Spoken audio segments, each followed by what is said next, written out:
Welcome everyone to the February 16th, 2021 Planning Board meeting.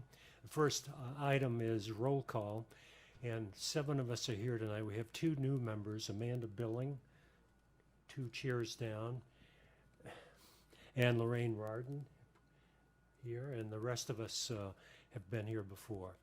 Somewhere, if I can find it. Yeah. Shoot. There is a comment somewhere that Mr. Record confirms. What page are you on? Draft minutes 2/19/19.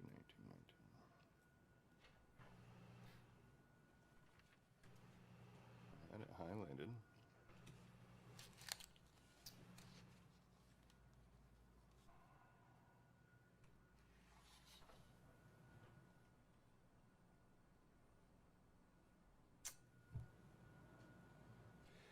Well, give me a.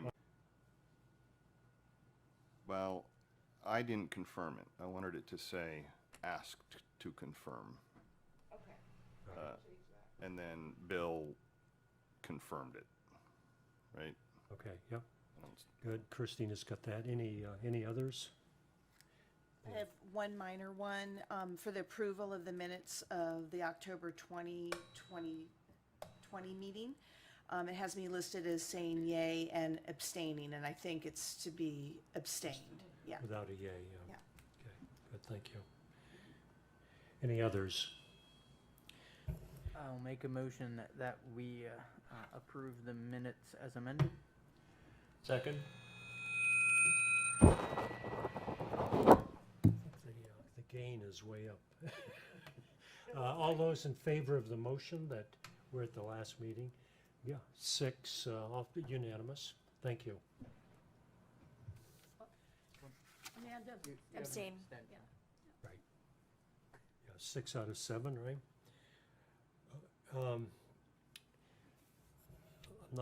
Is the gain up quite a bit, do you think, Carl? Has that been, or we don't know? I don't know. Okay, I guess we'll see. It seemed like it was a little more sensitive. On the pool area design and just on specifics related to dimensions and quotes. I'm going to hand it over to Rick on the overlay aerial. And Rick, once you're up here, you can just scroll using the arrows. I think it's pretty easy to go back and forth.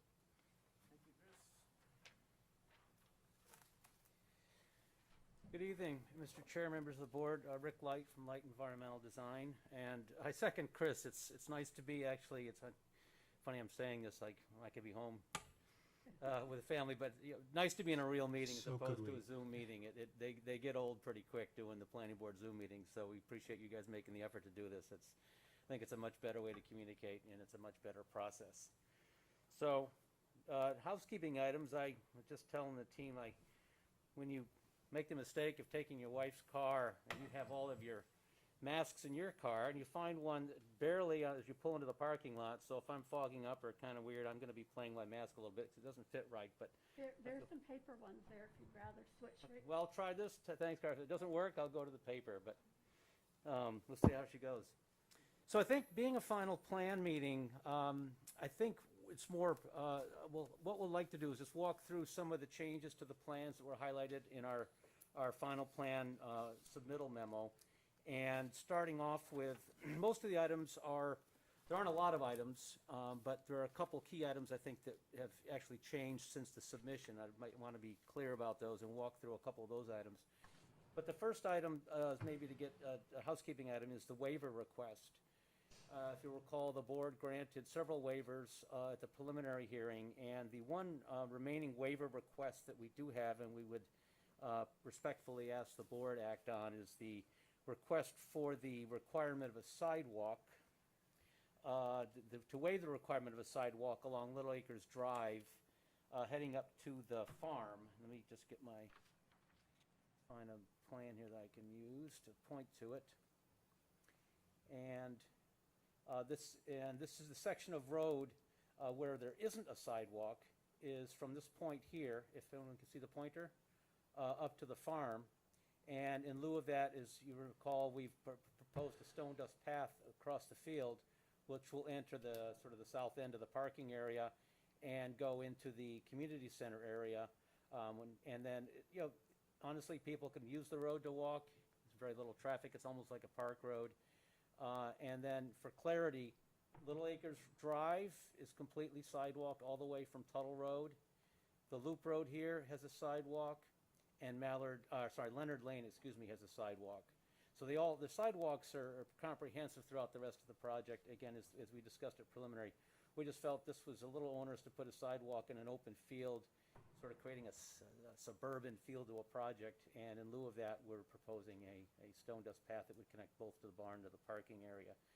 So that was one item we'd like the board to hopefully motion and act on that tonight. In terms of the plans, we're just gonna use these plans as reference points, and I'll flip back and forth if you don't mind, but there's a few minor items that we've corrected or updated, and then there are a couple more substantial items, and I'll start with the substantial ones. First, we have received our DEP site location, NERPA permits, and our Corps of Engineers permits for the project. And in doing so, the one change that was implemented on the drawings is the main culvert, which is right here across the stream on Little Acres Drive, was widened from what was originally, I think, a 9 by 9 to a 16 by 9, two 9 by 9 culverts side by side. Corps of Engineers wanted us to have a full span, so the culvert design is a full span 16-foot by 9-foot culvert all the way across the stream. And the rest of the design there is unchanged. And you'll recall there was and I'll flip through here, there was a stormwater system. Bear with me for a second here. There was a stormwater system, this is a kind of a blow up.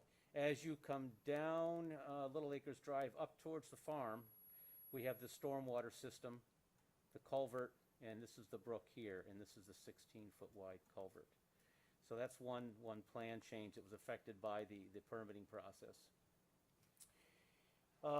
The second thing, in terms of the subdivision road names, have all been accepted by the assessor, so I think we're good there. The subdivision plans have been updated with, I think, a few standard notes and whatnot. If there are any questions from the board, we'd be happy to answer those. In terms of improvements to the plan, there's one sort of important area that was discussed quite extensively, as you recall, is the trail system. And I'd like to spend a minute on that. And there's been a change since the final plan submission.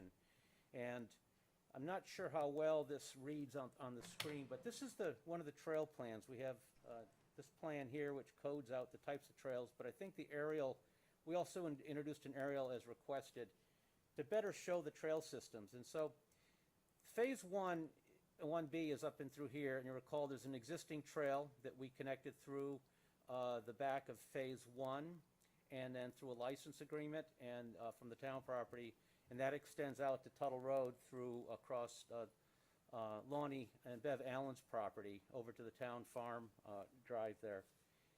And in phase 1B, we've actually cut this trail in here, which connects up to the golf course by the sixth green. T area up here. And in phase 2, there was quite a bit of discussion, and we've walked the trails with John Jensenius from the Recreational Trails Subcommittee to extend basically we call it the boundary trail from this point where the trail system already exists and ties into the 5th tee and is used for winter use for the snowmobiles and for walking, and take that trail all the way to Greely Road. And as we discussed at the preliminary plan meeting, we've had several site meetings, talked with the town manager, with Toby Young at the golf course, and the concerns, again, that we talked about at preliminary, that the owner's concerns became one of not putting that on the actual project side of the property line because of concerns of seniors. Things have changed and evolved over the last few years, not just due to COVID, partially due to COVID, but just in terms of security and safety, having the trail that would be near the units just wasn't palatable and doable from the owner's perspective, from a market perspective. And so they had to stand firm on that. And so the idea was to put it on the golf course side of the line using part of the existing old trail here by the 13th tee and just keeping it on the golf course side of the line. And that became problematic because of the safety issues of pedestrians and golfers. So through discussions with the town manager and through a memo that's in your packet from the Recreational Trails Subcommittee, that trail has been removed from this point here to Greely Road. And I want to point out also that the abutters of Ingrahams here had concerns about that trail being close to their house. So I think all in all, that trail has been removed after much ado. But the internal trails, which I'll sort of follow, there's an internal trail loop here around the Leonard Lane cluster and a connecting internal trail that'll follow the buffer along the wetlands and hillside around in here, which will be internal. They will be not closed to the public, but again, not directly accessed to a public way. But the public certainly can walk through the property. It's not a gated community, and use the sidewalks, but they'll be primarily for residents. So that's the one change on the trail side. The other area I'd like to point out that we've made some improvements to, it's pretty exciting actually, is the community center.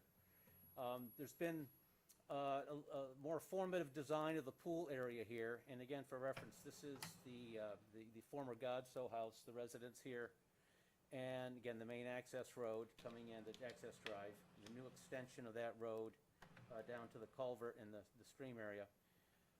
Again, we're proposing a parking area here. I think it's 24 spaces, a gravel parking lot, graveled 5 spaces here, and I think 5 spaces along the paved spaces along here for a total of, I believe it's 34 spaces of parking.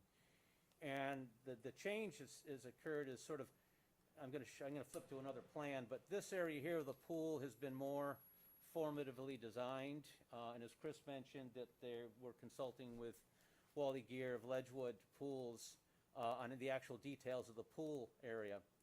And our wonderful landscape architect, the dean as we call him, David Haynes, generated this concept, which is really beautiful and really exciting for the project. So this would be, as you look at that prior plan, this is the back of the existing residence. Part of the deck will be removed and a new deck created. A 75 by 25 pool created, and with a pool deck around it, and hot tub at one end, additional landscaping around the edge of it'll all be fenced, and a small, it's about an 18 by 20 or 20 by 20 building, which has been designed by Gara and Turgeon Architects, with 2 changing rooms and the mechanical room for the pool equipment, and the architecturally designed, and so that's pretty exciting. And what we've presented in our application, and I think the concept was we would take this further when the building permit, assuming the board is agreeable, and grants a site plan approval and subdivision approval for this piece.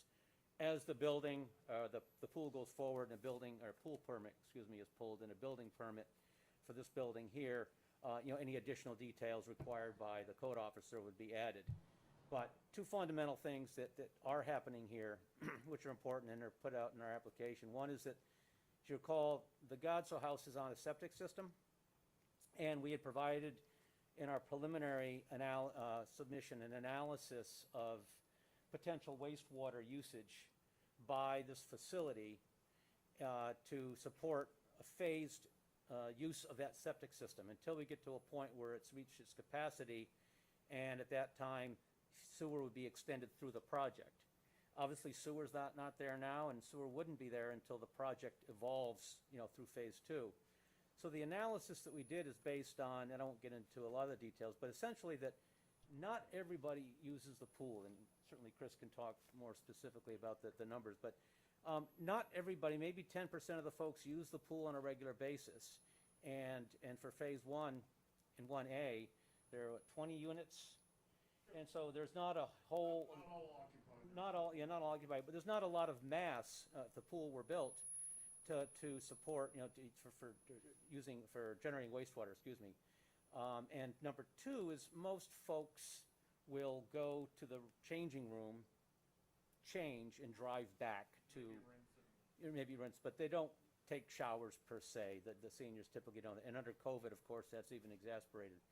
So we came up with a model that basically, an analysis that basically says, On the current septic system, we believe we can get about 3 years before it reaches its capacity, and we're going to monitor the flows. So we'll know how the septic system's doing, and it reaches its capacity. Either we expand the system until sewer gets there, or if sewer is near there, we'll install sewer.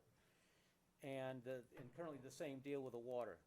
The house is currently on a well, will remain on a well until such time as water is extended, into this part of the project. So we think this is gonna be a pretty exciting part of the project, and will be also, good for marketing and really serve the residents that already live in phase one, one of the project. Other items, let me just go through my list here. I don't have a plan for it, but the staff had asked for a photometric plan, and one was included by Mancini Electric in the package. And for the purposes of lighting, essentially, we're going with sort of a night sky approach to the project, as with the OceanView and other projects. Is basically the intersections are lit, and there are a few sparse, light poles along the main roadways, but not a lot of street lights.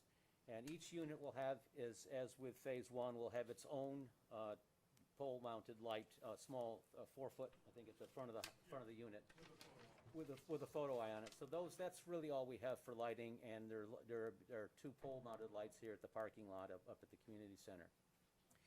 And so that is in your stormwater, or in your packet. In terms of utilities, I want to show you this plan here because it's kind of a complex approach to the electric system here that I wanted to be clear about, because it's going to enter into a discussion of phasing at the end of our presentation. This is phase one over here, and all the utilities, the sewer and water, will be coming this way. As the project's developed, it'll be developed from this, I guess from left to right as you look at the screen, which is south to north. But unfortunately, the CMP could not service this development from phase one. They didn't have enough power on the line here on Tuttle Road, unless we went to 3-phase. So CMP is going to service this development from Greely Road, and again, we're using going to an underground system all the way through the project. So as you can see, the complexity is, in order to turn the first light on this first phase here of development, we have to have power coming all the way in, permanent or temporary, to get in there. So the strategy for that is to work out and we're going to work with CMP and with our site contractor and electrical contractors, is probably to come in and either put it all in initially, at least the conduits, and put the cables in transformers in here, and then back our way out with the rest of the transformers and infrastructure. But the details of that will be worked out for construction. But unfortunately, we will have to come from Greely Road when development wants to start in this area here. The community center itself is serviced by, already has its own transformer and is not affected by this. So I wanted to point that out. The other changes to the plan, I think we've made some minor, there was a question about this unit here, which is called unit, I think it's 50, at the corner of Dr. Netland's property, and there was a question about the buffering here. Again, minor detail, but we've addressed that so that we have a full 50-foot buffer along the property line here. Where the road narrows and curves. Yeah. This is a comment from last week. Yep. It's not shown on this particular plan, but, and I apologize, I didn't put the blow up on here, but I wanted to point out that on the trail system, something we did discuss earlier with the Trails Committee and agreed to do with the snow skimmers is, this is the trail that comes from the back of Crossing Brook and goes over to the 5th Tee in the wintertime trail. And again, we have provided a crossing here. We'll continue, and we'll put a crossing there with the tip downs on the curbs. So it's at pavement grade for snowmobiles to cross with appropriate signage in the wintertime, and pedestrians, obviously. So there will still be a full connection on that current snowmobile trail over to the golf course, so they can go on to Greely Road and beyond. Yeah. In terms of there's two items that I wanted to discuss. One is the stormwater. Again, we've provided a comprehensive stormwater package that my colleague Chris Blanchard, who's done a terrific job on the drawings and the CAD work here.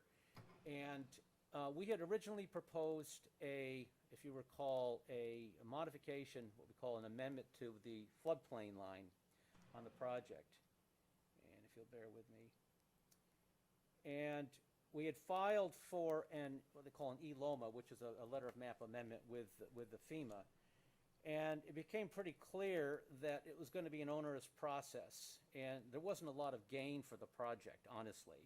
We just thought, we did a stormwater study, we studied the entire watershed, and it's in your packet. And let me go to the larger plan here, if you bear with me. Here's the crossing, here's the railroad, and there's a railroad culvert. The entire upstream watershed, as you're probably well aware, goes almost over to Knight's Pond, the break of land there towards Knight's Pond. It's about 1,000 acres. And when we did the study, the FEMA map shows the FEMA line, the Zone A, which is the 100 year, something like this. Well, this elevation here on Dr. Nutland's property is about 30 feet or 40 feet in the air, so it's clearly, the delineation is not one with an elevation on it, and it's graphically wrong, but we're obligated to show graphically what is on the FEMA maps. And initially we thought we would correct that. We thought it might help with our NERPA permitting. As it turns out, we did the study, and we determined the elevation for for what we think is the floodplain line of elevation 62, which kind of follows the brook, and a flat floodplain in here, and it looked very correct. The culvert was sized based on that. But there are no structures, there are no homes in the FEMA flood, the Zone A. So it's not required that we amend the plan. We just thought it was a smart thing to do because we're dealing with the NERPA and get the floodplain right. It was clear that the ELOMA process was going to be, they were looking for a lot of information, and so we withdrew our ELOMA application, and the floodplain will continue to remain as mapped on the maps that were submitted with the application, and look like this right here. This is the floodplain as mapped, even though it doesn't represent the true floodplain. So it's just sort of a technical housekeeping item, but again, no units are affected by that. So that is in our application, and I think in reference in our shoreland zone application. So I think the last thing is, as Chris mentioned, is the staff comments. We've been through the CV Mahar memo of January 11th, and like Chris said, we've actually addressed most of the comments internally for final, post-approval submission. We don't have any issues with any of the comments. We're in agreement with, they're all pretty much minor comments. So if the board is comfortable with a condition that we address those prior to construction, we're certainly happy with that approach. I think from the technical standpoint, that is, I think, covers most of the things that I can think of in terms of plan changes. What we would like to discuss with staff and the board tonight through the chair is being clear about the post-approval process. There are several things that we brought up to staff that I'd like to spend just a quick minute or two on, and if necessary, Scott Anderson can jump in as we discuss this with the board after our presentation. But one is the phasing of the project. The town ordinance currently states that a performance guarantee for infrastructure would be posted prior to recording the Mylar. Mylar needs to be, I should call it the paper copy now. The plan needs to be recorded within 90 days, plus we have a waiver, which means we're legally required to record the plat within 90 days. And typically a performance guarantee wouldn't be submitted for a project until just prior to construction in terms of a letter of credit or some sort of surety. And in this particular case, where phase one, look at the big picture here. Phase 1 is currently almost built out, phase 1A. Phase 1B will probably take the next 2 years maybe. Construction, for all practical purposes, the infrastructure construction for phase 2, which starts right here, probably won't start for 3 years, at least 2 years, would we say? So we would want to have a condition, I believe Carla might have it in her memo, that the performance guarantee be filed prior to construction, as we did with phase 1, such that it's not required to be posted before the Mylar, the plat is recorded. And such, if that is agreeable to the board, we're certainly agreeable to that condition. But the second piece is that the the ordinance allows for phasing up to 25% of a project within each phase. And it would be our desire to come back to the board with a recording plat for signing, assumedly at the next meeting, assuming there are approvals granted tonight, if that's the case, with a recording plat that has general phasing on it, something like this graphic here. And this is not intended to be a final phasing plan. It's a suggestion of potential ways of phasing the project. And we've taken this first part of infrastructure and units and said, yeah, that could be phase 1. Phase 2 would be this loop here and maybe 25 units. Phase 3 would be the extension of the road, the culvert crossing, the stream crossing, and Leonard Lane units. And phase 4 might be the extension up to the farm and some other utility infrastructure, something like that, such that each phase, a performance bond would only be required for each phase. And then the second issue is the time frame that the ordinance requires is that the project be completed within 3 years with the ability for a 1-year extension, so that would apply that each phase would have potentially 3 years if the board agrees to construct. Other than, because obviously we'd be in trouble if we had a 3-year on the entire project and we don't plan on starting the project for 2 years, that wouldn't work. So we would like to hear from the board on, again, this is a graphic. We would come back with a phasing plan that is added to our recording plat here and show the phases. And typically what we've done with phasing plans is added maybe a table of notes saying phase 1 is intended to include the following, phase 2, et cetera. And that the second piece would be is that the ordinance suggests that, and correct me if I'm wrong, that with a phased plan that you record the phase in the registry and come back to the board when you're ready to start the next phase. And what we would think is more appropriate, and make sure that we're interpreting this correctly, is that the whole project be approved subject to phases as shown on the plan, with allowances for those phase lines to shift a little bit if need be, as long as a performance guarantee is in place at the start of that phase and determined with staff and the town manager. So we'd like to hear from the board on how they feel about that, so that we can come back if there were approvals to be granted tonight with a plan that shows phasing and work that out with staff. And I think that is everything that I can think of. Chris, Scott, anything else that I've overlooked?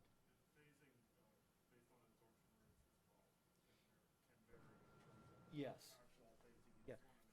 Yeah, good point. So what Chris is saying also with the phasing is, and this is classic, is you put a phase line on a plan, and if it becomes a hard line, guaranteed during construction, you'll need to either go a little beyond the phase line because the utility company says you have to have a valve over here.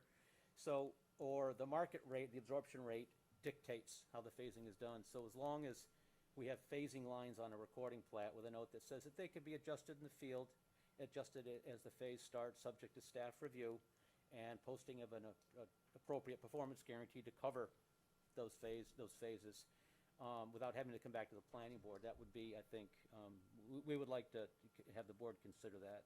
Yeah. So I think that's the end of our presentation, and we're happy to listen to the board and answer any comments from the board or the public. Thank you. Thank you, Rick.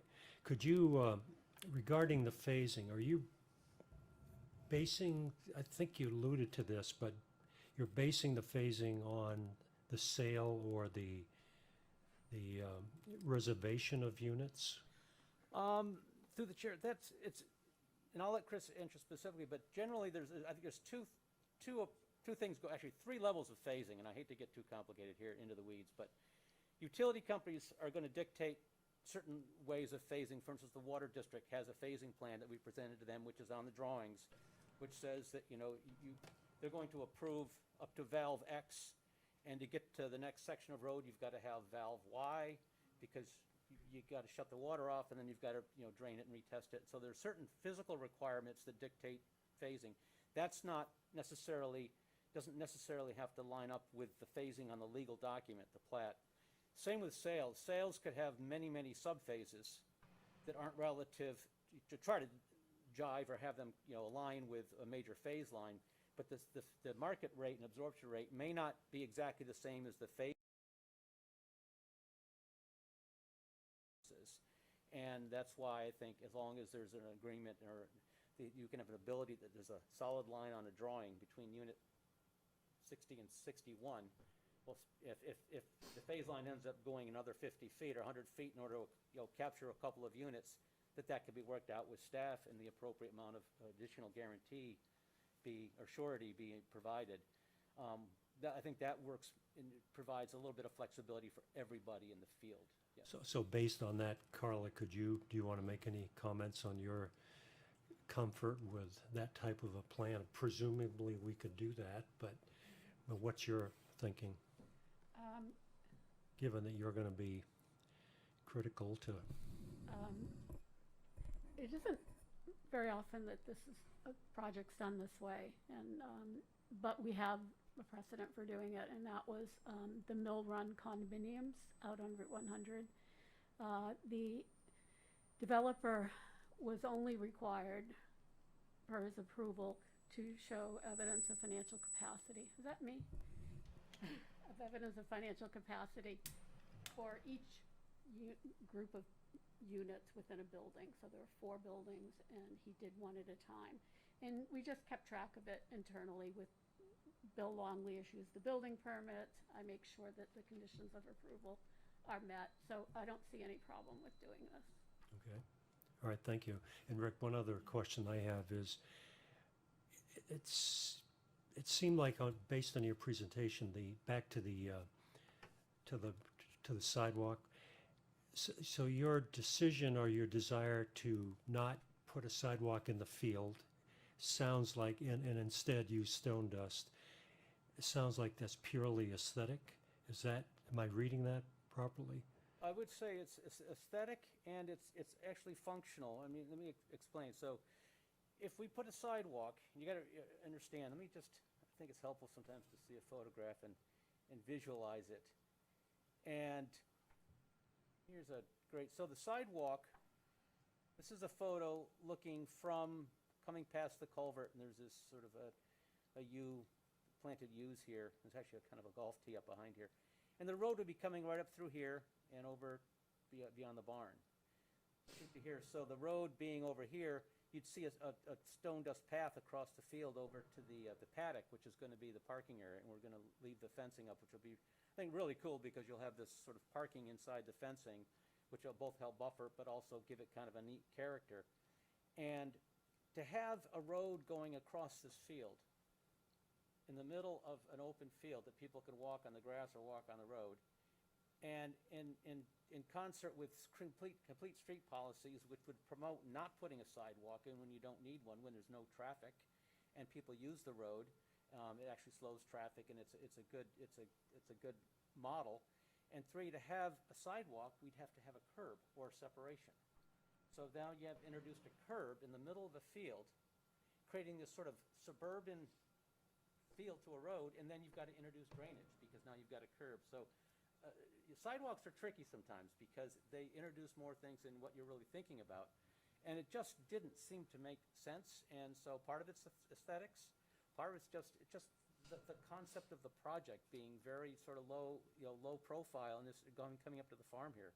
If you recall, initially the owners idea was to come up the hill, and I'll show you this photo here, come up the hill from right here. This is the existing road that comes up where I was just pointing. Here's that little, called a U, I guess. David Haynes may call it something else. But that's the existing road, and it comes up through the field, and right behind the barn now, here's sort of the mowed golf tee from the Godsos. And originally we had talked, remember, about maybe keeping this as a gravel road, so it's very low key. And for public safety reasons, it was requested to be paved, which we've done. So in concert of having a sidewalk all across this field up to the farm, when you've got the opportunity for a beautiful walkway to get there and the ability to use the road when there's no traffic and you can see forever for cars coming, just didn't make sense. Would you intend to clear it in the winter? Yes, the sidewalk? Yes. No, that path, the stone dust. The stone dust will be snow blowed in the winter. Yeah, yes, okay, snow blowed, all right, yeah. thank you. All right, other questions, other board members? My question actually relates to that as well, so good segue. So just to clarify, that pathway would be used by both pedestrians and by vehicles, just so I understand it. The pathway would be only pedestrians. It'd be only or pedestrians. Walkers, probably Nordic skiers, but they probably wouldn't be up here at the farm. But yes, just no vehicles on the pathway, which would basically follow this line right through here from the roadway. Okay, that probably answers my question. Then I was just wondering, it seems like the elements of the waiver are generally met, the most subjective one being the public safety issue. So I guess I was just wondering what measures would be taken, perhaps by way of signage or anything like that, saying pedestrians walking, but no particular, sidewalk has been established for them. Just, I'm thinking ahead to possible litigation if someone's walking where it seems like maybe they're not supposed to be, and they get, in an interference with something. But as long as there's no vehicles, that's probably a moot point then. So I think I'm clear on that. And if I could, through the chair, to address that a little bit further, the sidewalk the way it is now, and for some of the new members of the board, we have a pretty interesting situation here where this is going to be an elevated, roadway, as the board knows, with sort of the stone walls on either side over the culvert. We are keeping the current bridge, the wooden bridge, and diverting the sidewalk. The sidewalk goes over the roadway, but you can also take the pathway across the bridge for Nordic skiing or for walkers, come back up again, and we are going to continue the sidewalk up until this crossing here. So we've gone another 150 feet beyond the brook, and this is where it crosses the road. So there will be obviously signage for the crosswalk. But as a condition of approval, if there's concerns about that, we would be happy to entertain a condition about, adhering to any additional safety signage as necessary as a condition of approval. All right, thank you. Thank you. One of the other, Jason? Why do you say a curb would be needed if you did pave that walkway? Why couldn't you just pave a path? Like with an esplanade? Yeah, just build up the walkway a bit and pave it. Why does it have to have a curb? The town ordinance requires that it have a curb, or I don't know if the town ordinance would allow a flush esplanade without a waiver, but an esplanade, and I think we're all fans of esplanades, where you've got a grass, strip between the pavement and the walk, and I'm in agreement that an esplanade can be done correctly with very little grade change, so that the sidewalk is at the same elevation, but the ordinances require a curb, and most design requires a curb because that esplanade, if it's plowed, gets beat up in the winter, and you've got to reseed it every spring.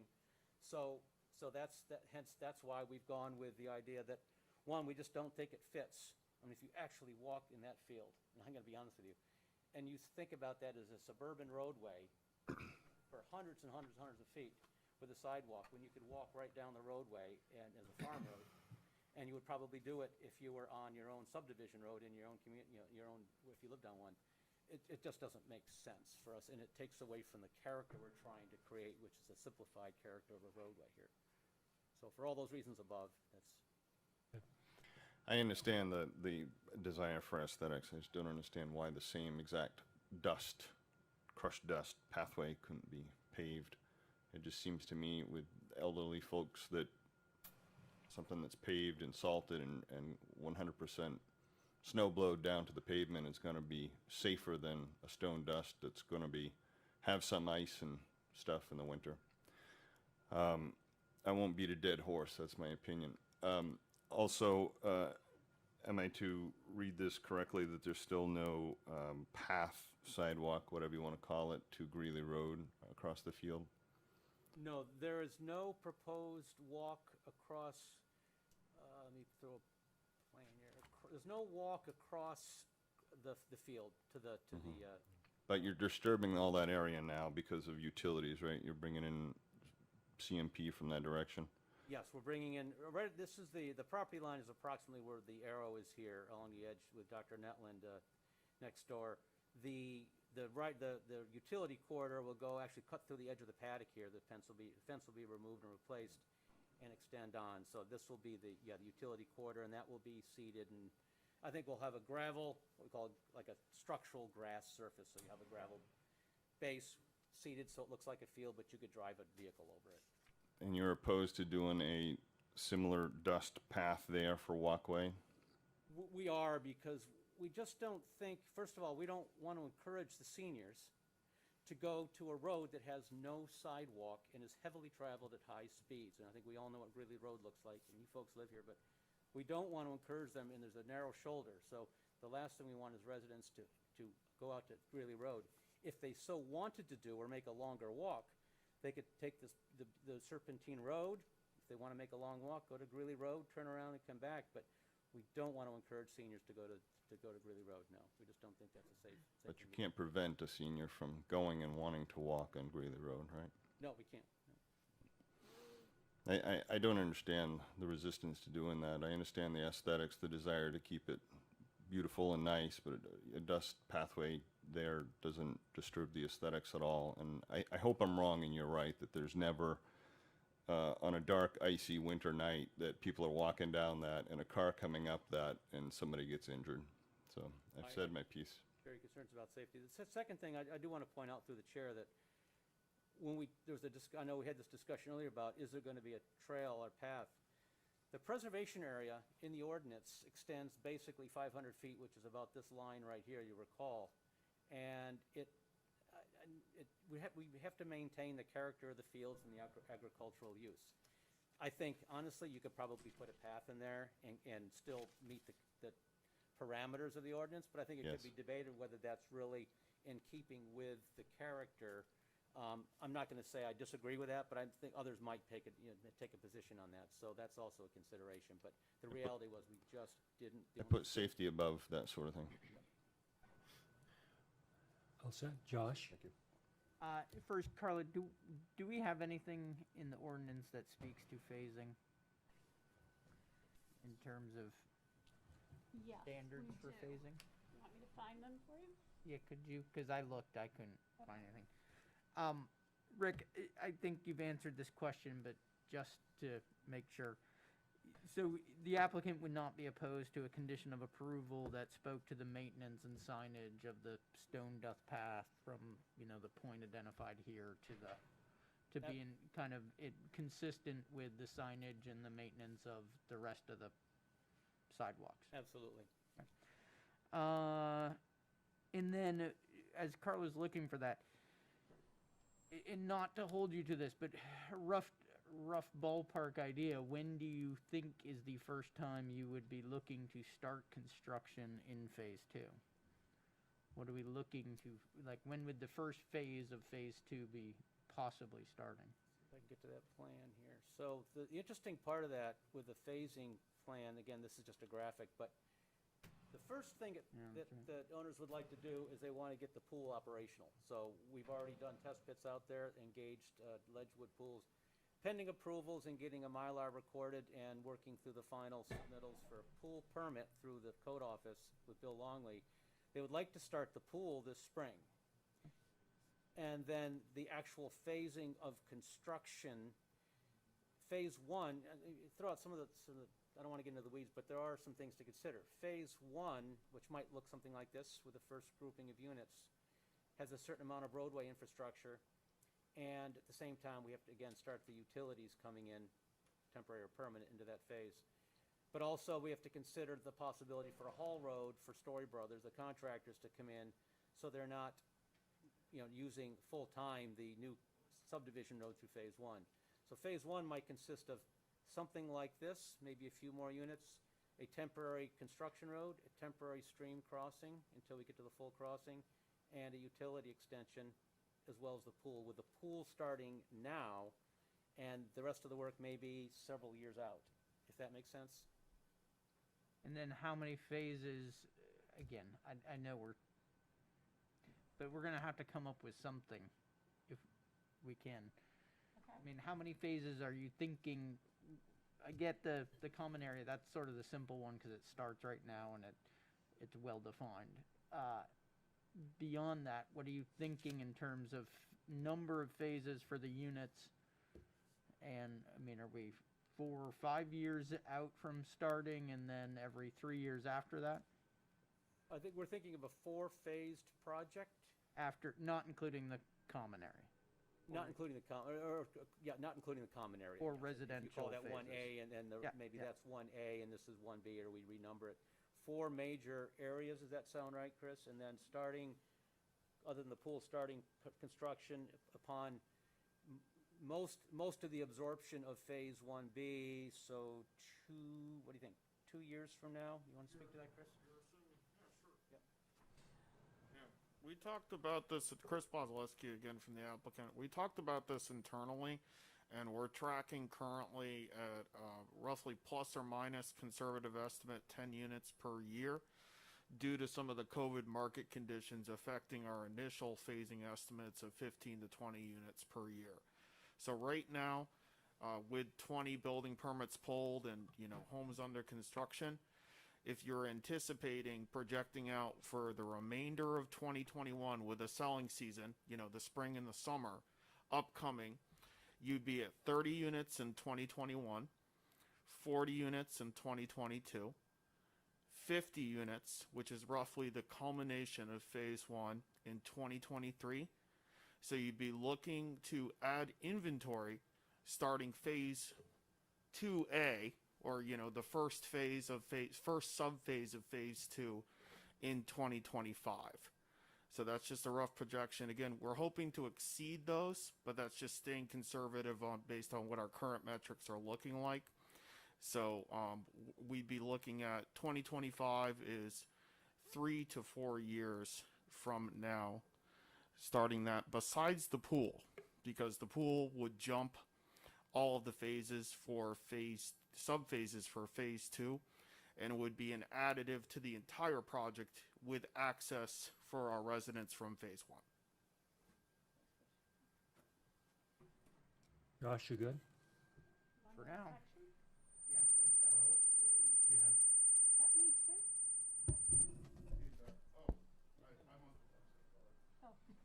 Oh. It is in the subdivision ordinance, and it is section 250, 17, D, phasing of project. Just say, prior to final approval, the board may grant, permit the plan to be divided into 2 or more phases, can put conditions upon the phases. Carla, you want to move your mic a little? It might be all right, but I can't. Wait, Carla, for- where are you? for the TV. 250-17? 250-17. Review and approval of plan. Yep, go all the way over to D. Oh, D, or D as in dog? D is in dogs. Okay, because I was looking at D, and that was Between the mask and not speaking into the microphone, I apologize. Yep, okay.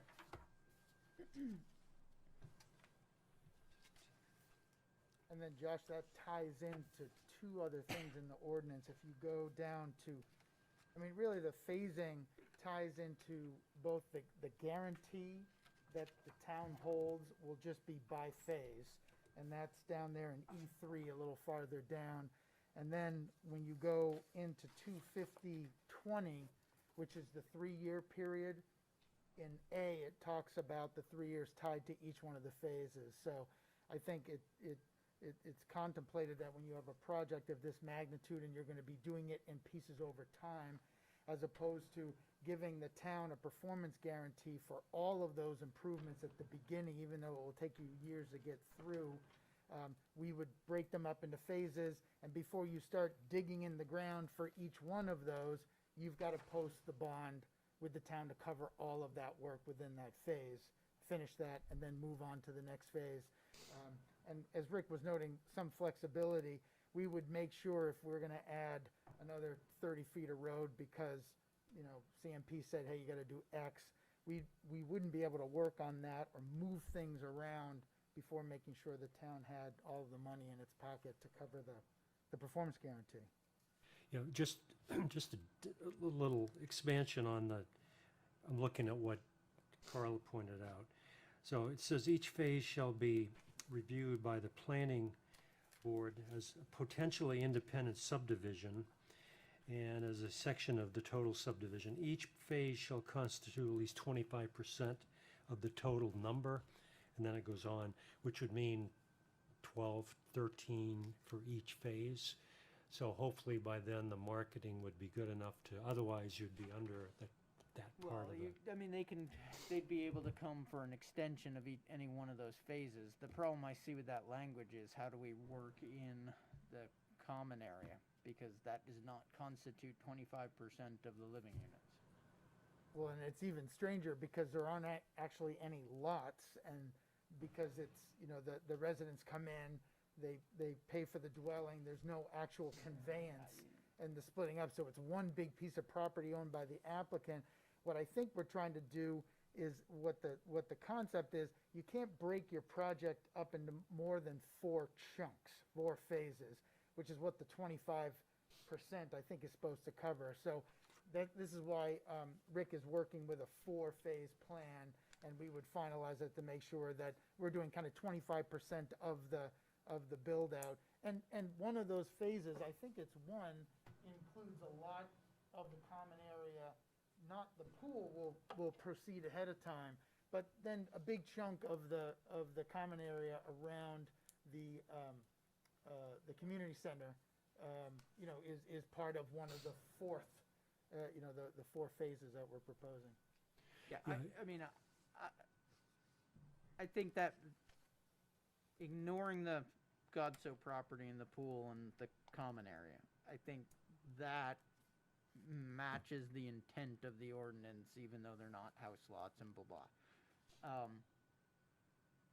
I'm just trying to figure out how we allow them to. I mean, now you sort of have 4 phases plus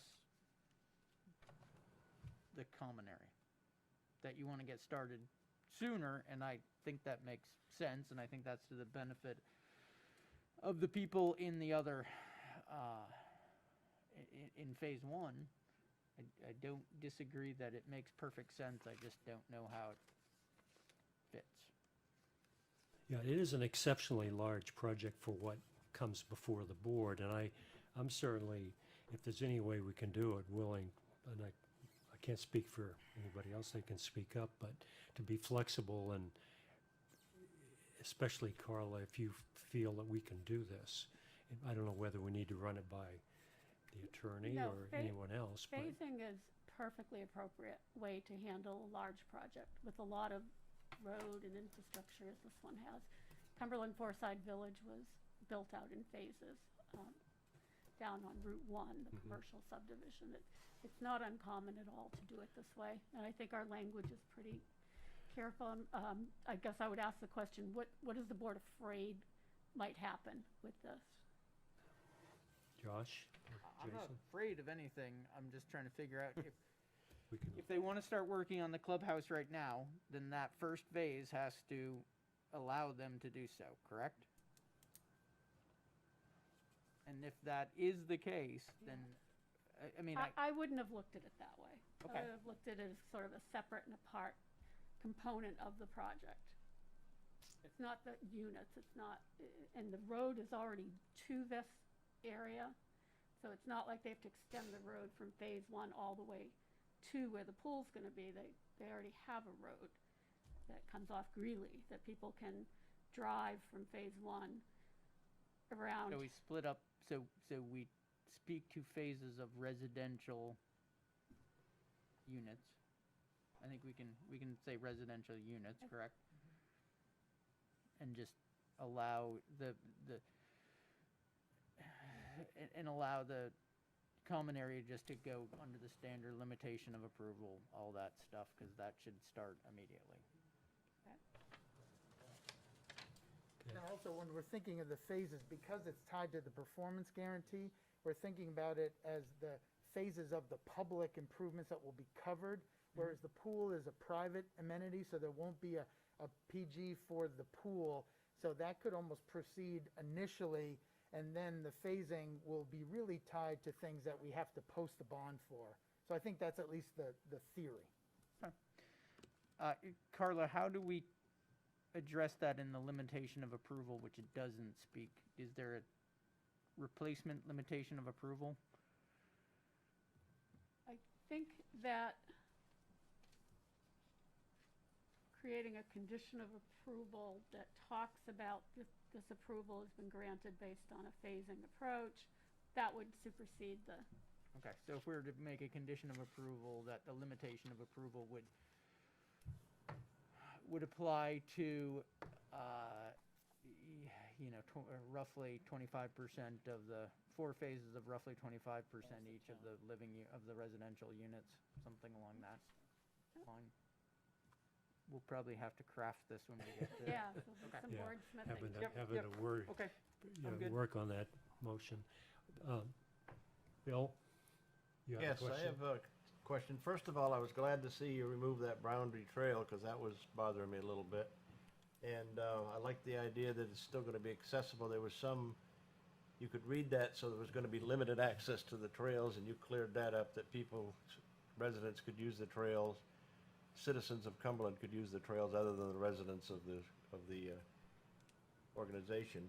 I want to go back to that stone dust trail a little bit, because I live on golf courses in the summertime, and I ride carts all the time on paved cart paths.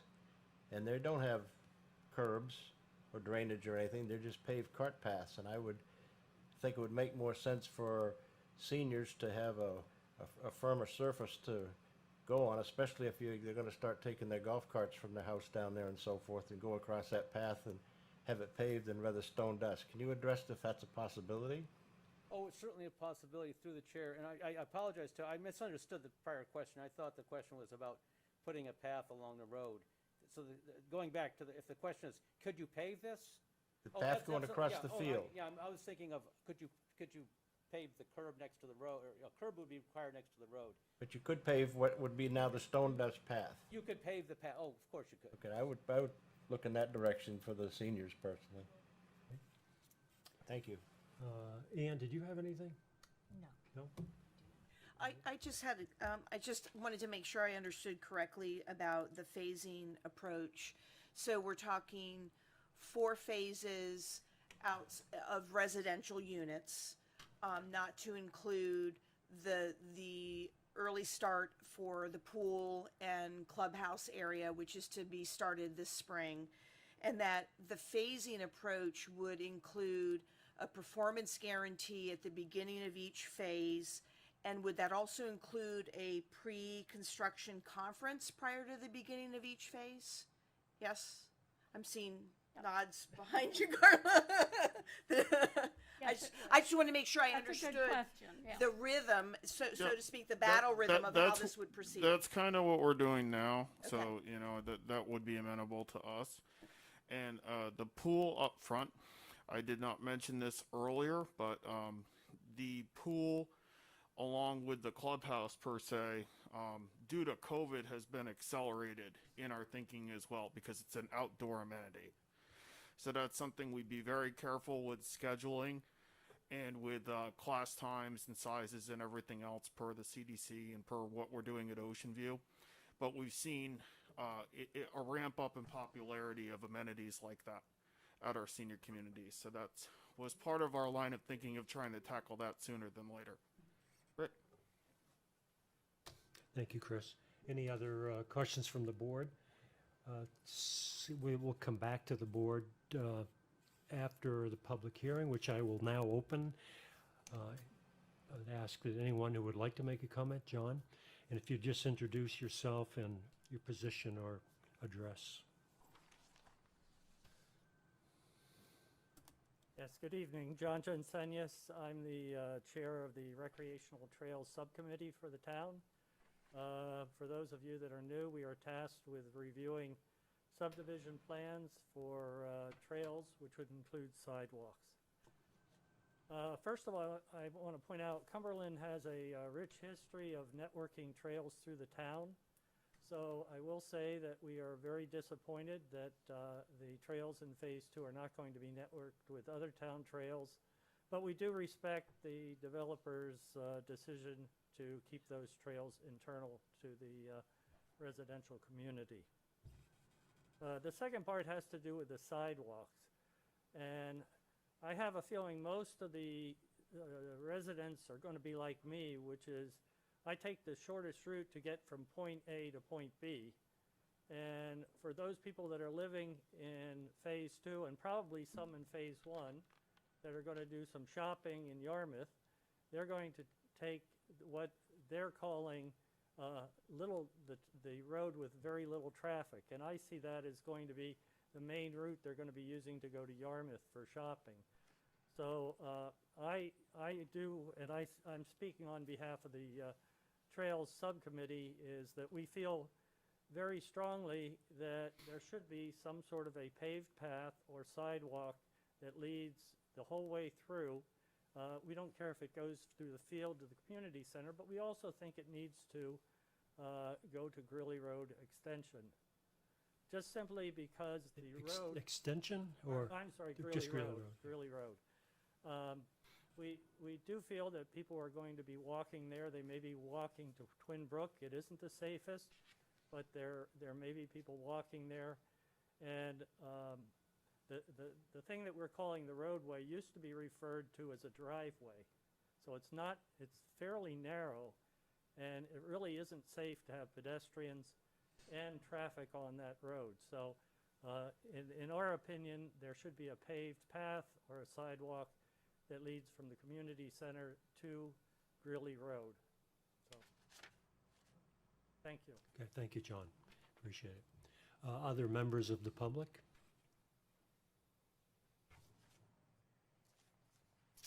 Seeing none, I will close the public hearing. I'd like to make a comment. I think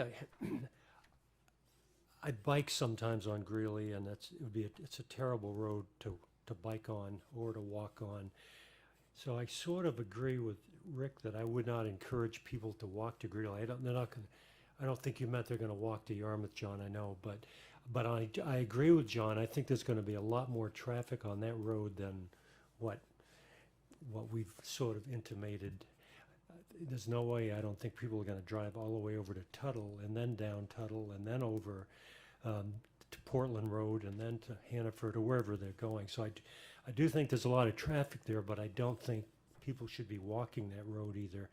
So just my thoughts before I open it up to everybody else on the board.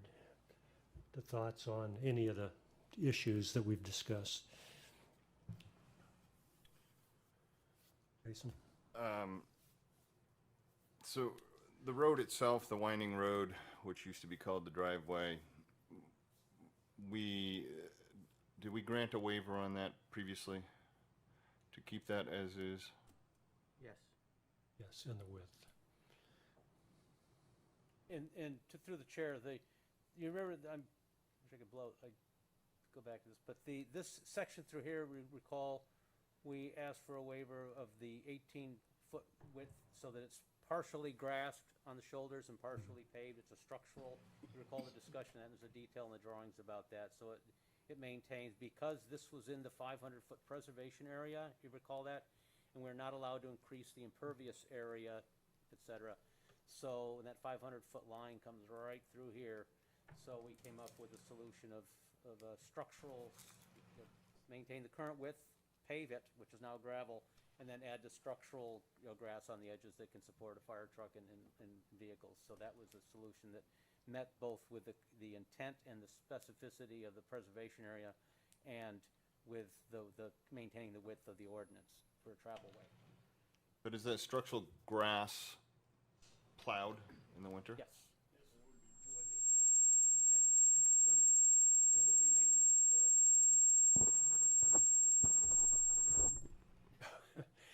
So, yeah. I think Jason and Bill felt that would be that stone dust would be better paved. Could other members of the board weigh in on that? Ann? I will say something. Yeah, do you have any structural renderings of how a stone dust path is built and looks? I know you've got a lot of stuff in here. Is there anything on that? Because I like the stone dust idea myself. I'm not really that concerned about it. And I've seen plenty of trails and golf courses that are a mess. You know, they buckle and they're not safe either. So. Okay, thank you. Thinking mostly about winter. That's what I'm concerned about. Lorraine? Yeah, no, I'm thinking stone dust similar to the paths that are at Twin Brooks, that you know, kind of get you into the soccer fields and whatnot. That's what I'm envisioning that path looking like. Exactly. Some of that's cinder too, I think. Yeah. Other comments? No? Okay. Other issues? So Jason, I mean, Josh, do you have a motion formulated regarding, I know we've got to go through some other steps here, but including the waiver, but I think Well, I a mean, motion is, we are at the waiver point, so.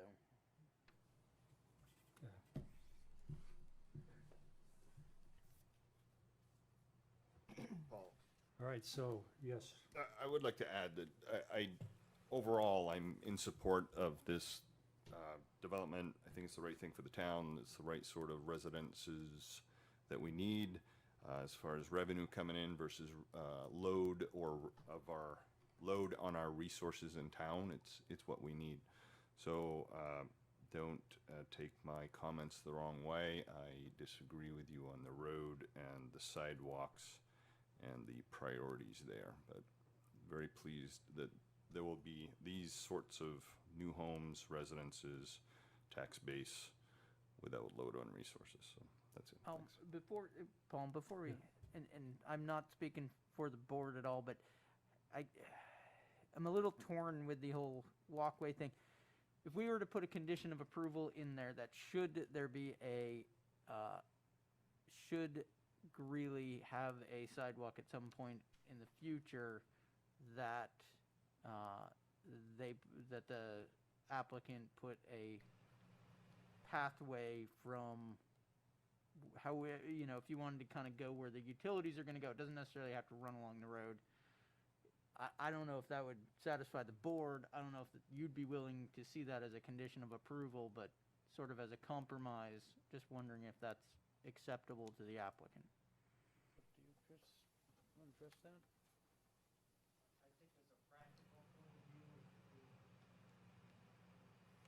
If you could introduce yourself, please, thank you. Yes, John Wasileski, Chris's dad. I think as a practical point of view, the whole discussion about the stone dust, you're right on. We have stone dust paths, and then we have that are quite adequate, and people are happy with them, and they work out fine. And then we have stone dust paths that had to be turned into paved paths for the exact same reason that you spoke of. They're used at night, or they're used as a shortcut, or whatever. And because we own the project long-term, we want to keep our residents happy. We want to keep them healthy. Somebody breaks a hip if they're over 65, the odds are in 2 years a 50% chance that they'll be dead. So we want our residents to live. We don't want them to get hurt, and clearly, and that's very important. So I think the intent of the stone dust is to do something aesthetically pleasing. And since the pool is going to be operated during summertime hours, I think it'll operate quite well. If this community center takes off, all the units are built, my guess is we'll probably have to upgrade it to a paved walkway at that point in time. But because we own it for the long term, we would take that into consideration. The second question, I'm sorry, I got lost. Would you consider a condition of approval for a path out to Greely if and when there was a sidewalk established? If it just said a path, I think we'd be fine with that. I think establishing a full-fledged sidewalk would be another thing. I think we'd need some help for that in terms of the cost. Yeah. You know, but a pathway might be fine. Does that address the board's concerns? Okay. Before we start, because this is going to take some waiver language. Do you have a comment before Yeah. we go to the waiver? Yeah, Yes, go ahead, I'm sorry. Just on the issue of the pedestrian, there's a limitation within the 500 feet that you can have a pedestrian way so long as it doesn't adversely impact. So if you were going to have a condition where later on there was a pedestrian connection, I think our thinking has always been that within the 500 feet that the gravel is more consistent with what the overlay district. So that was the only, doing a paved curbed esplanade sidewalk along the driveway probably runs afoul of the preservation language. That would just be the one. Yeah, okay, thank you. Yeah, So why not do that now, right over the utilities easement? You're gonna have to disturb all that ground, you're gonna have to rebuild that, replant that. Why not throw a dust walkway there now and get it done? And there's gonna be bikes going there. I mean, cost almost nothing, and Right, but it's gonna encourage people to go to Greely, and that's not the right thing we should do. Because Greely is an unsafe road, by your own estimation, by my estimation too. And if someday it's redone and there's a nice sidewalk on it on Tuttle, it's a whole different kettle of fish. But that's probably 20, 25 years down the road, my guess. thank you, John. thank you. Lori? So just to piggyback on that, so as Jason spoke, I agree that it's a wonderful community that's being planned, and one that I think is welcome. That expansion is welcome here in Cumberland. I think what we're dealing with is we're trying to anticipate the residents that will soon be occupying these homes in the next 5 years. What their needs are going to be. And whether or not they're going to want to hike out to Greely Road. So my question, I guess, is overarching the in terms of a comprehensive plan and vision that OceanView has. Do you respond to residents? So if the residents came forward in 5 years and said, we're cutting across the grass trying to get over to Greely, could you put in a path? Is that something then that you would consider if we don't make that a part of the condition of this approval? Yeah, absolutely. If it's a conceptual, I see what you're getting at. If it's a conceptual idea and we start getting emails and phone calls about it from folks that are regular walkers, and worried about safety concerns or other type of concerns, absolutely we'd respond to that. And I think that's what my father was saying as well, in that over time, we've received a request at OceanView at Falmouth to improve our infrastructure. Maybe something that had started as a stone dust path has been overlaid with a skim coat of asphalt. And maybe our maintenance department as well puts pressure on us. I mentioned that to Christian a little bit earlier. They're having a hard time reseeding the grass every spring. So they want to put something in where they don't peel up the grass with a plow blade. So, there's all those considerations in long-term property maintenance and safety. Thank you. Josh, or All right, does anyone so let me, I'll have a take a waiver? stab here. I would make a motion that we grant a waiver for a paved walkway on the primary access road from the section of Little Acres Drive starting at station 62 plus 100 to 73 plus 63 Little Acres Drive with a stone dust or paved a stone dust or paved path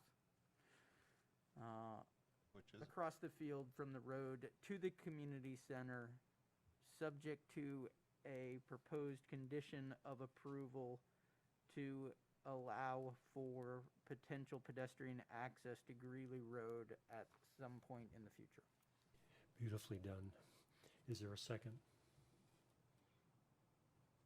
I normally second, but I have a problem with the paved or the stone dust, so I'd like to resolve that before we go forward. Well, we could, Why don't you make the second it can- and we can have the we discussion. can vote it down or discuss. After it's seconded, we can have the discussion. Second, I'll second it so we can Okay. have the discussion. all right. And discussion on the motion. Yes. Ann, Could he reread that motion? could you repeat the, Not at all. You got that one? I make a motion that, okay, I can't tell you I'm gonna do it verbatim, man, but I'll try. That we grant, due to the unique nature of the project, that we grant a waiver for a paved walkway on the primary access road from station 62 plus 100 to 73 plus 63 Little Acres Drive to be replaced by a stone dust or paved trail across the field from the road to the community center, further subject to a proposed condition of approval for pedestrian access to Greely Road, subject to there being a sidewalk on Greely Road at some point in the future. I do have a question on that. It seems like, and I understand, I think I understand the motion entirely, but at the beginning you say a paved, and then later paved or stone dust. Well, because So- we're granting a waiver to the paved, Okay, all right, the requirement, the standard is a paved walkway or a paved curb. okay, all right, good. sidewalk. And the All right. distances you're citing are from the early point all the way to Greeley Road? No, to the community Uh, center. No, the It's community what's center. in the, Yeah, uh, I'm just trying to find the 73 dash whatever. plus Yeah, look, it 63. was in the It's what's motion. in the waiver request. Yeah, it was on that first waiver map it. request. So you're trying to kill two birds.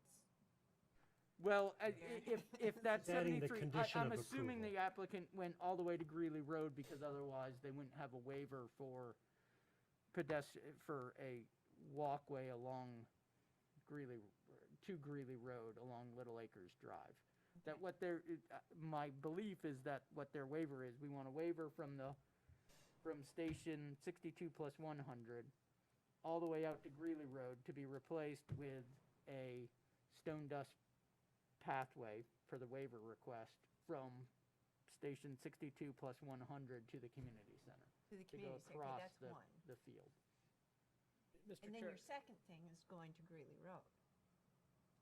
It's two separate issues in my mind. But it would, Well, but if we're granting one waiver from a certain point on the road all the way, the waiver's got to cover it from that certain point on the road all the way to Greeley Road. I understand. Part of it I'm okay with, part of it I'm not. That's the trouble, I guess, for me, with my vote. well, you are gonna vote, so could you explain why? The way that it's worded now, I would vote it down because I'm not in favor of getting rid of the sidewalk all the way to Greeley Road.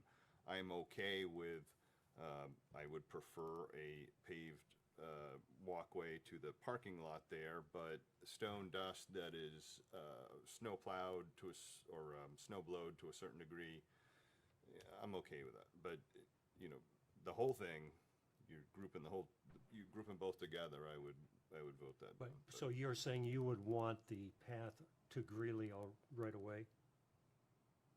Rather than being a condition of approval? Well, you're asking for a waiver for the whole thing. I mean, you don't, I'm out of order really asking you, but I'm trying to resolve it in my own mind. I don't think there should be a path to Greeley yet until there's a sidewalk there, so I'm okay with Josh's motion. Sounds like we may be, let's further discussion, then we'll vote and see what happens.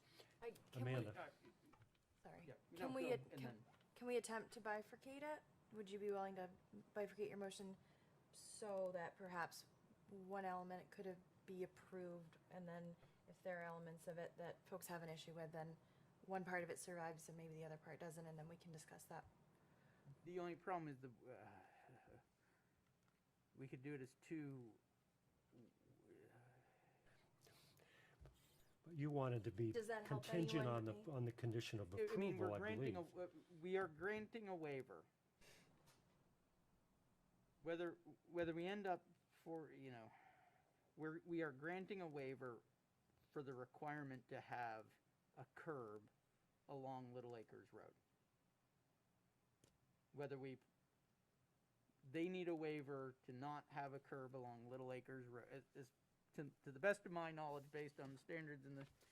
Yeah, that's If true. and I'm honestly, I'm not sure they do need a waiver, but I think we're working down that road because the actual language in here, in this overlay district, is paved sidewalk applies only to primary access roads connecting from Tuttle Road. So I think we're taking a very generous view that this road that goes through the entire subdivision is still a primary access road connecting from Tuttle Road.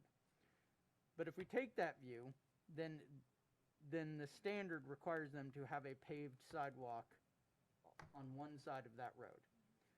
Neither of these things, whether it is a stone dust or a paved trail from a certain point along Little Acres Road to the community center, that would require a waiver.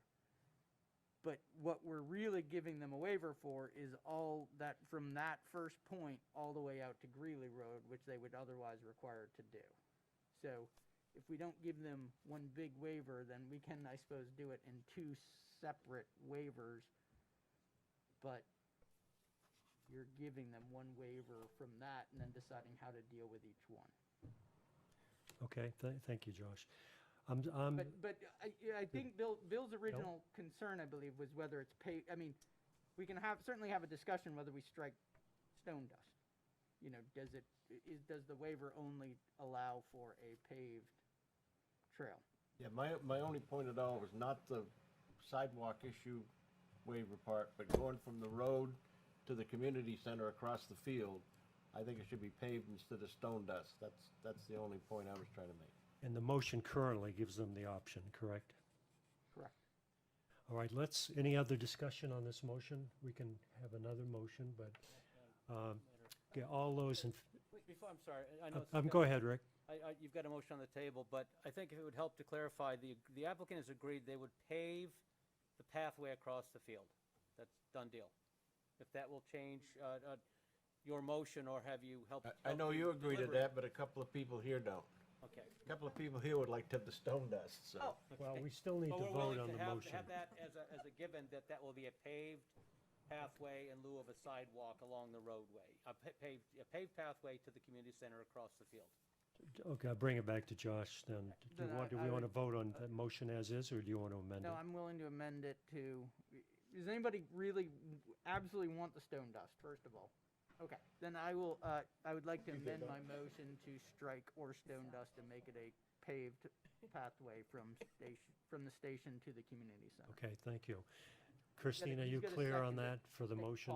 Paul, Yeah, he's go got to ahead. second Yeah, that yeah. amendment. So just to clarify, I like that, but this, and the distances is still then waiving the requirement for a sidewalk pretty much all the way to Greely Road, right? No, there's no requirement for that. Yes, there would be. If we're,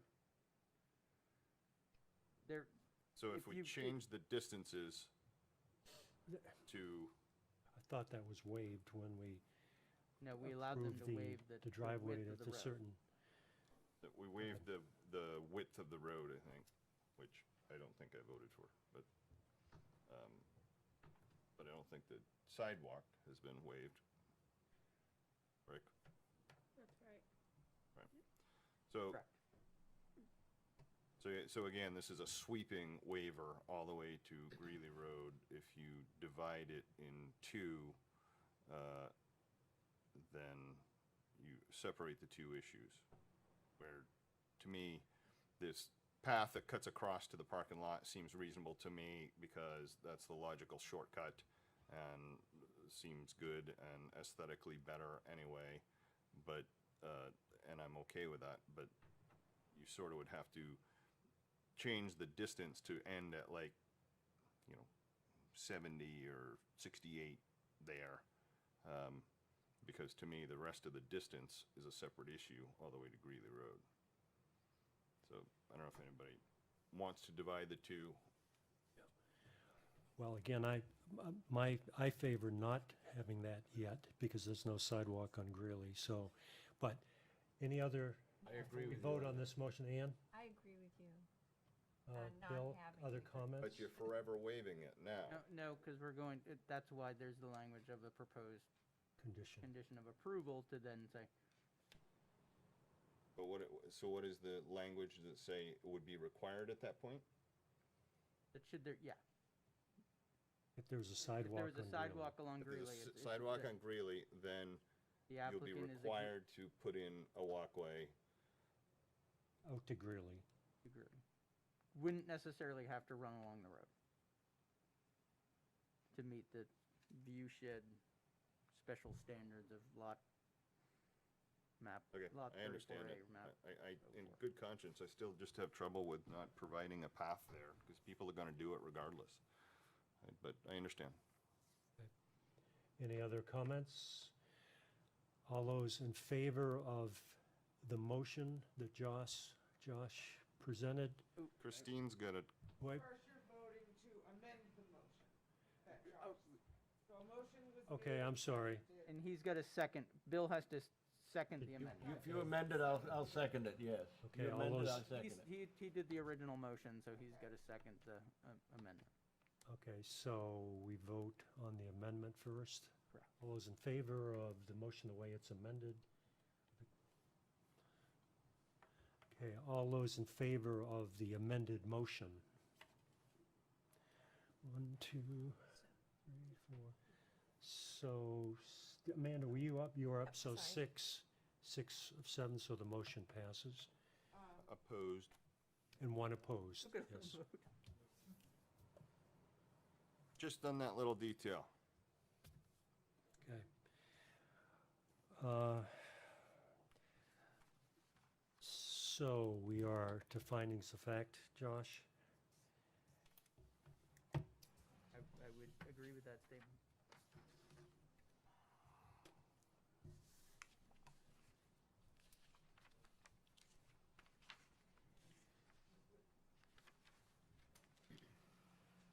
Page 7. All right. I will read the findings of fact. First item, pollution.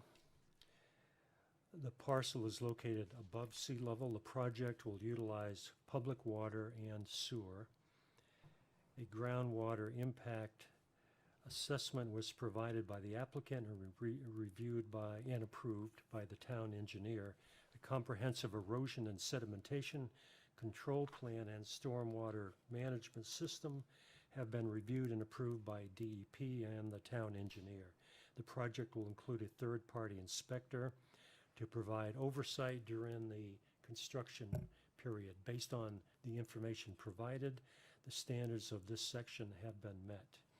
The second item, sufficient water. The subdivision will be served by public water. There is a letter on file dated July 31, 2018 from the Portland Water District stating the district's ability to serve the proposed project. Based on the information provided, the standards of this section have been met. Municipal water supply. The subdivision will utilize public water. There is a letter on file dated July 31, 2018 from the Portland Water District stating the district's ability to serve the proposed project. Based on the information provided, the standards of this section have been met. Erosion. A comprehensive erosion and sedimentation control plan and stormwater management system have been reviewed and approved by DEP and the town engineer. The project will include a third-party inspector to provide oversight during the construction period. Based on the information provided, the standards of this section have been met. Traffic. A traffic study was performed by Diane Morabito, PE, PTOE, dated 11/19. The study I believe 2020. The study concluded that the project will generate a modest level of vehicle peak hour trips that will not have any significant impact on off-site traffic operation, that there are no capacity constraints at Tuttle Road or Greely Road, and that there are no attributable vehicular safety concerns from the development of the project. A Department of Transportation entrance permit is on file. Based on the information provided, the standards of this section have been met. Sewage disposal. The project will utilize public sewer. There is a letter from the Portland Water District indicating capacity to serve the subdivision. There is a letter dated 1/14/20 from Town Manager Bill Shane stating that the town agrees to accept the sewer design flow from the project. There will be a charge of $500 for each of the required units. Based on the information provided, the standards of this section have been met. Municipal solid waste disposal. Cumberland provides curbside trash collection and recycling through a contracted waste hauler. Based on a conversation with the Director of Public Services, the addition of 52 new homes in Phase 2 will not cause a burden on the municipality's ability to dispose of solid waste. Based on the information provided, the standards of this section have been met. Aesthetic, cultural, and natural values. Letters are on file from the relevant state agencies stating that the subdivision will not have an undue adverse effect on the scenic or natural beauty of the area, aesthetics, historic sites, significant wildlife habitat, or rare and irreplaceable natural areas. In addition, the Senior Housing Community Ordinance created a 500-foot preservation area off Greely Road to preserve the historically agricultural character of the former Godso Farm from Greely Road. The closest development neighborhood, Leonard Lane, will be located over 1,000 feet from Greely Road and visibility screened by a 100-foot wooded buffer towards Greely Road and abutting properties. There is an extensive landscaping and buffering plan proposed. Based on the information provided, the standards of this section have been met. Conformity with local ordinances and plans. The plans have been reviewed and approved by the town planner, the town engineer, and town development heads for compliance with the applicable SH Senior Housing Community and Subdivision Ordinance standards. The project is located within a mapped growth area. The project helps to address housing for seniors in Cumberland, which was identified as a need in the comprehensive plan. Based on the information provided, the standards of this section have been met. Financial and technical capacity. Technical capacity is evidenced by the use of the following experts: a professional engineer, a licensed land surveyor, a traffic engineer, an architect, and a licensed soil scientist. Financial capacity is evidenced by a letter dated 10/14/2019 from Kennebunk Savings stating that the bank has approved financing of the infrastructure for the project and that OceanView at Cumberland has the financial capacity to complete the land development and construction project as proposed. Based on the information provided, the standards of this section have been met. Surface waters, outstanding river segments. The project does not lie in the watershed of an outstanding river segment, pond, or within 250 feet of any wetland, great pond, or river as defined under Title 38, Chapter 3, Subchapter 1, Article 2B, Shoreland Zoning. Based on the information provided, the standards of this section have been met. Groundwater.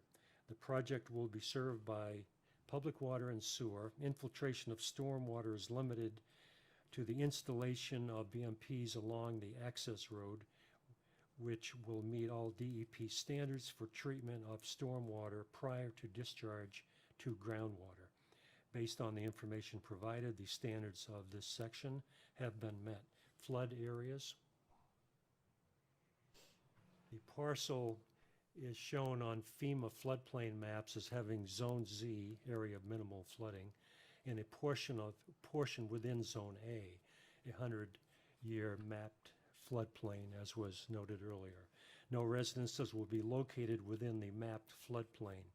A stream crossing and box culvert sized for the 100-year storm event, which will be within the 100-year mapped floodplain. A 100-year hydrologic study was conducted for the 900-plus acre upstream watershed, which demonstrates that the culvert and crossing will not cause any backup or restrictions on the current stream flow. Based on the information provided, the standards of this section have been met. Stormwater. A stormwater management plan was submitted as part of the application packet and has been reviewed and approved by the town engineer for conformance with Chapter 25038 of the Cumberland Subdivision Ordinance. Based on the information provided, the standards of this section have been met. Freshwater wetlands. All wetlands within the proposed subdivision have been delineated and mapped by Mark Hampton Associate, Inc., and shown on the project plans. The MDEP, the Department of Environmental Protection, has issued NERPA Tier 3 permit for the project and a letter of approval for the Army Corps, and is expected soon, and is listed as a condition of approval. Mr. Chair, I think we can modify that. okay, so because we have the EP one, right? But Yes. not the So not the resource protection. After well, the quickest way to do it would be to say the MDEP and Army Corps of Engineers have issued necessary permits. Okay, you got that, Christina? I like that. The rest is good. River, stream, or brook. Two streams as defined by environmental protection cross the site. Both streams have been shown on the project plans. All rivers, streams, or brooks have been shown on the project plans. Based on the information provided, the standards of this section have been met. And that ends that reading. You're in just three. Is there a motion? I will make a motion that we adopt the findings of fact as amended. I second it. Thank you, Bill. Any discussion on the motion? All those in favor of the motion? 7 unanimous. All right, Carla. So number 1 goes away. Yes. Want to replace that with one, or just move everything up one? Is there anything else? So what I was proposing, since we have this phasing, a lot of those things say that they need to be submitted prior to pre-construction conference. That's assuming there was just one to be held. So what I've proposed is that the new number 1, all comments shall be addressed by the applicant, approved by the town engineer prior to the first pre-construction conference. Right, so 2 becomes 1. Yep.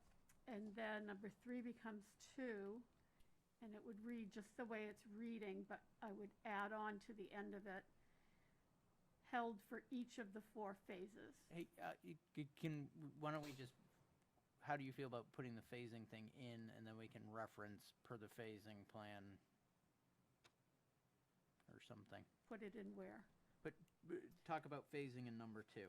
Leave 3 as 3 and insert a number 2 to be the phasing language. Okay. Not sure what that phasing language is going to be. All right, Christina, we need to make sure we get it in writing. Do you want to tackle phasing right now?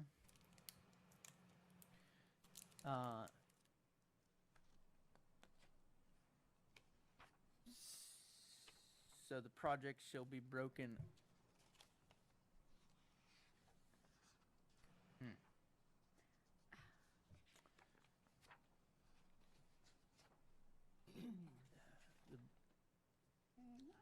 I'm trying to find that section. Yeah, I'm looking at it. I'm not sure it's helping me, Donna. 25017, was it? 17. Is the 25% 17 specifically something D. tied to number of units? Or is it more general than that? Sounded like that. Well, it's actually in the standards, in the ordinance, it's the number of lots, but that doesn't really apply. So we're going to use residential units as the closest proximate measurement, is my feeling. Open And to we can say any sort of. approximately. So how would the project shall be divided into 4 phases, each of approximately 25% of the total number of residential units, with the first residential phase to begin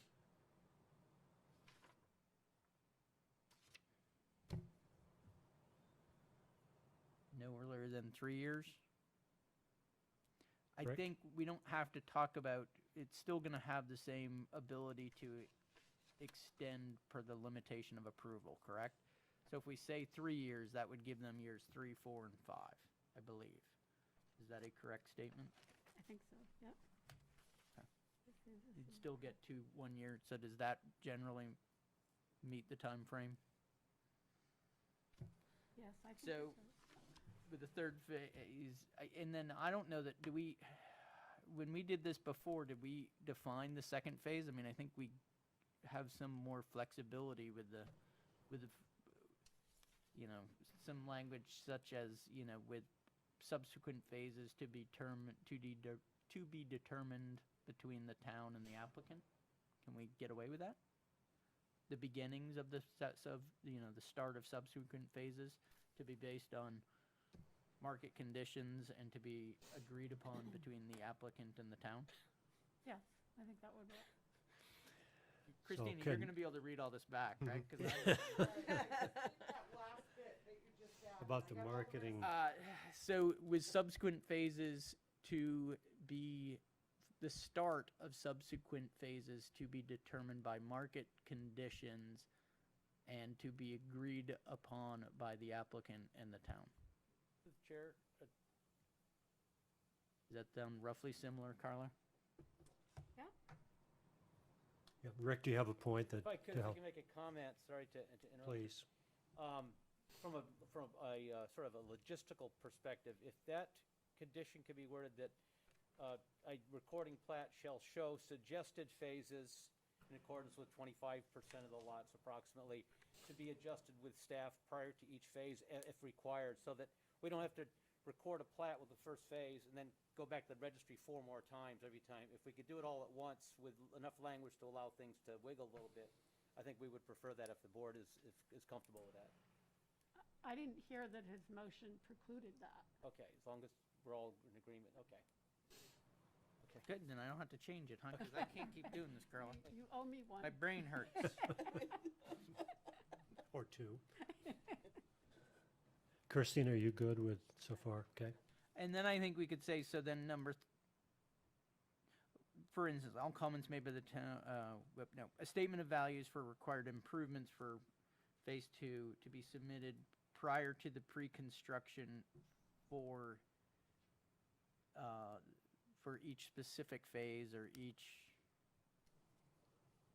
How about if we say a statement of values for required improvements for each phase to be submitted prior to the pre-construction conference held for each of the 4 phases? For each respective phase. How about that?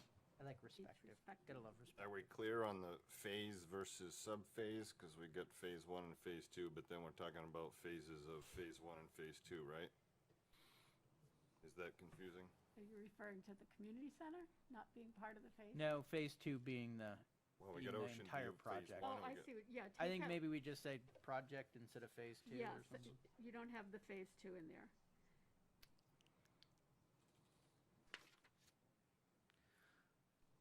And then you're gonna have similar language for the performance guarantee. Mhm. Lasting permit shouldn't change. Similar language for clearing limits, Mhm. maybe? Yep. Similar language for pre-construction conference.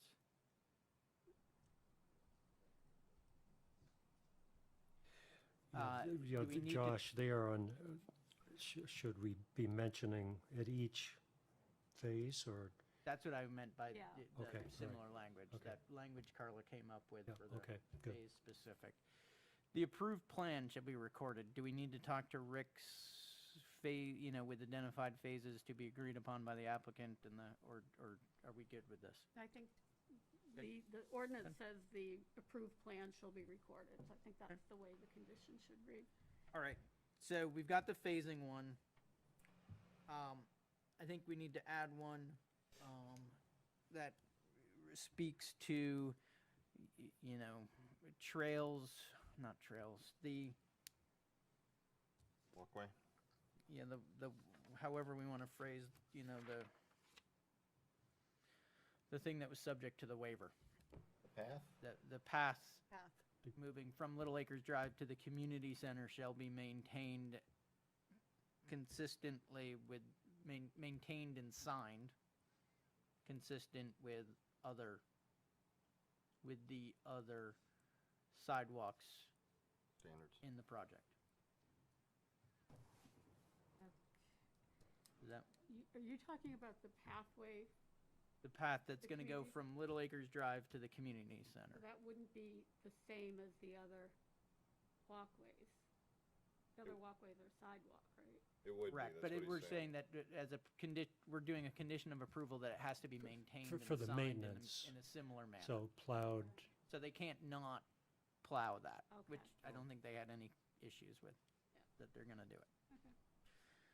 And then that, pedestrian access to Greely Road shall be provided, should there be a sidewalk along Greely Road in front of the property? Between the property lines? Something like that? Does that make sense? Another option would be to say, at such time as Greely Road is improved to allow for safe pedestrian and bikeway traffic. At the property. without, It could be a byway, right? yeah, I don't know about that. What, you mean without a sidewalk? I think, I think, you know. Yeah. I mean, or Tuttle how has about a sidewalk, pedestrian right? access along Sidewalk, Greely Tuttle Road has at the both, property. sidewalk and a bike path.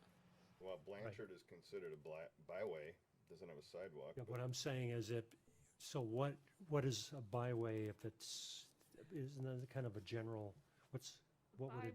Byway can be a separated sidewalk, a line drawn on the pavement. I think I mean, to me, the intent was that pedestrians could safely walk in the neighborhood of Greely Road.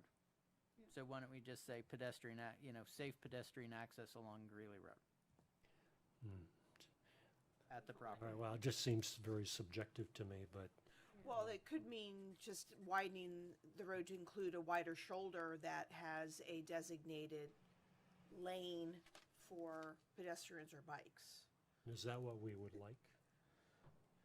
Well, I think 'Cause you I have to think leave that's it what open a little existed. bit because Blanchard has that, and that's considered in lieu of a sidewalk, that's what was done.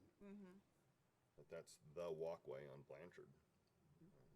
That extra Yeah, space. but is that what we want, or do we want to say when the sidewalk and bike path are built? That may never happen when it comes down to cost. If you're going to widen Greely Road, you may end up with a byway instead of a sidewalk potentially. So her suggestion is more open when it is improved to the point where it allows for a pedestrian way. As safely as determined by the town or something, I don't know. I don't know how you, So the condition we're imposing, though, is the responsibility of the applicant to provide safety measures, no matter whether it's, what type of byway it is that right? That's the condition we're imposing. It's the responsibility of the applicant to provide for safety measures. I don't know that, I think that's a pretty, I don't know what you mean by safety measures. It would be the responsibility of the applicant to provide pedestrian access, which is the language that's in the overlay district in regards to this through the view shed, blah, blah. But, so it would be the applicant's responsibility to provide pedestrian access to the pedestrian access that along was- Greely Road. But I mean, I guess I don't know what, it's not their responsibility to make sure that passage along Greely Road is safe. Sure, okay. so could you read what we have then on that, okay, thank you, Christina. I have, pedestrian access to Greely Road will be provided at such time as Greely Road is improved to allow for safe pedestrian access along Greely Road. And then I think Josh added in front of the subject property or something like that. Right. I mean, I don't think the intent is that if 5 miles down Greely Road, there's a sidewalk, that they have to connect to it. Okay,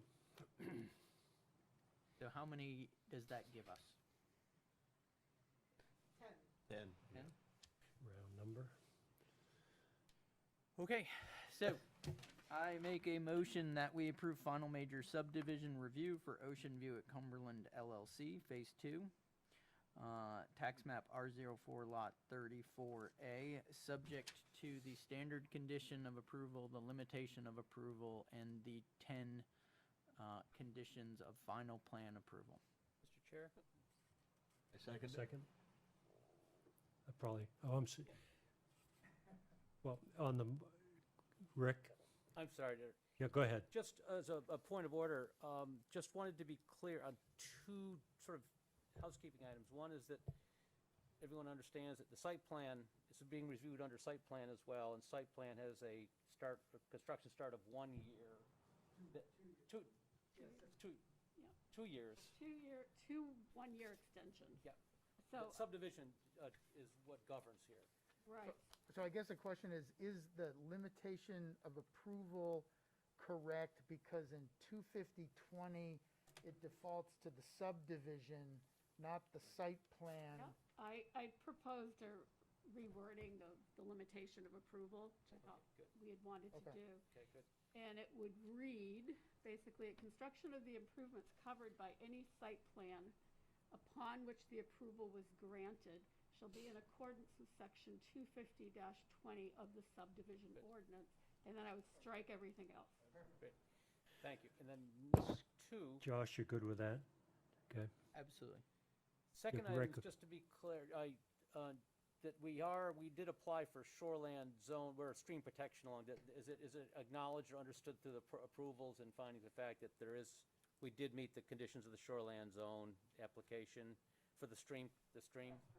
Is that understood that? So are you talking about the That was project what that complies number? with the shoreland zoning ordinance? Right, does there need to be a finding, or are we okay with that? I think it's It's understood that we've met, sufficient in okay, here. that's good, thank you very much, sorry to. Yeah, that was number 11, under Okay. number 11, I think. So, Well, Christina, I did don't you know get that we need to amend the motion, but I think we do need to, we never really speak to the exact language of the limitation of approval. We just do it in general. But as long as Christina knows so that it's recorded in the minutes correctly and that the board knows what we're doing, I think we're okay. okay, so there was a second. Yes, I second it. Okay. Is there discussion on the motion? Is people clear on 10 conditions? Okay, all those in favor of the motion? Okay, unanimous, 7. Thank you all. Thank you, Rick and the team. Best of luck with it. We wanted it to be entertaining, so we I feel like we should applaud or something. That was. So before we go to the next item, does anybody need a break, or can Yes. we move on? Yes. A break? 5 minutes? Okay, 5-minute break? Yep. Okay, it's good time while everybody's clearing. Carla, you let me sit up here wearing my mask the whole time, and I look over, nobody else is wearing it. I was proud of you. I almost put mine on. Really? You should never be proud of me. Just ask Carla. Yeah, She knows. do it. All right, so we're off the air. This is the next item. Congratulations. Yeah, thank you. Yeah, it's hard. Yeah. Who are you again? A mask and short hair. What is going on here? My wife got the shots, but I haven't yet, so. She was in the first wave. That was painful. That was hard. Yeah, a lot of information. And if it's not clear, we are taking a 5-minute break.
Paul, you're gonna have to tell Bill to keep it down. Yeah.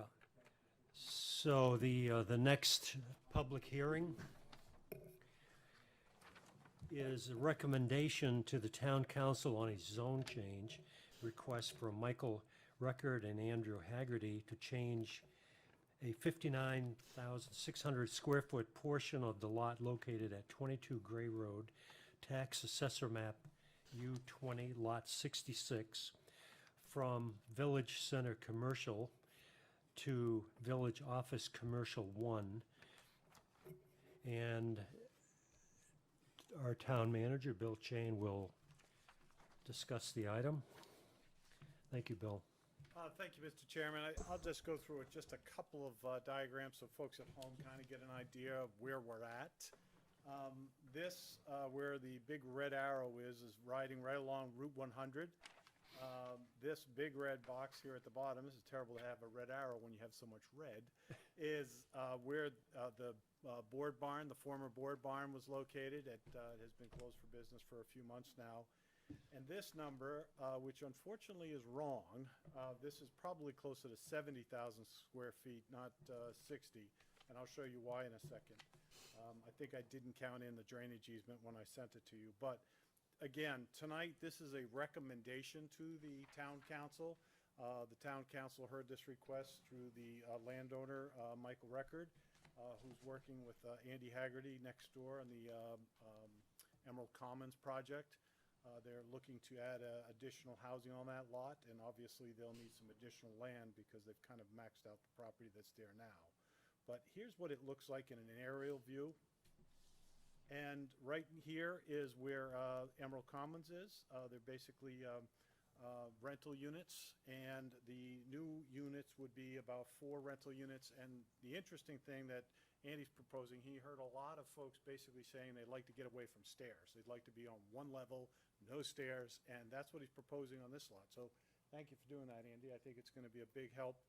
These 2 would be rental units in West Cumberland. They're very well done, and they've been very successful in that place.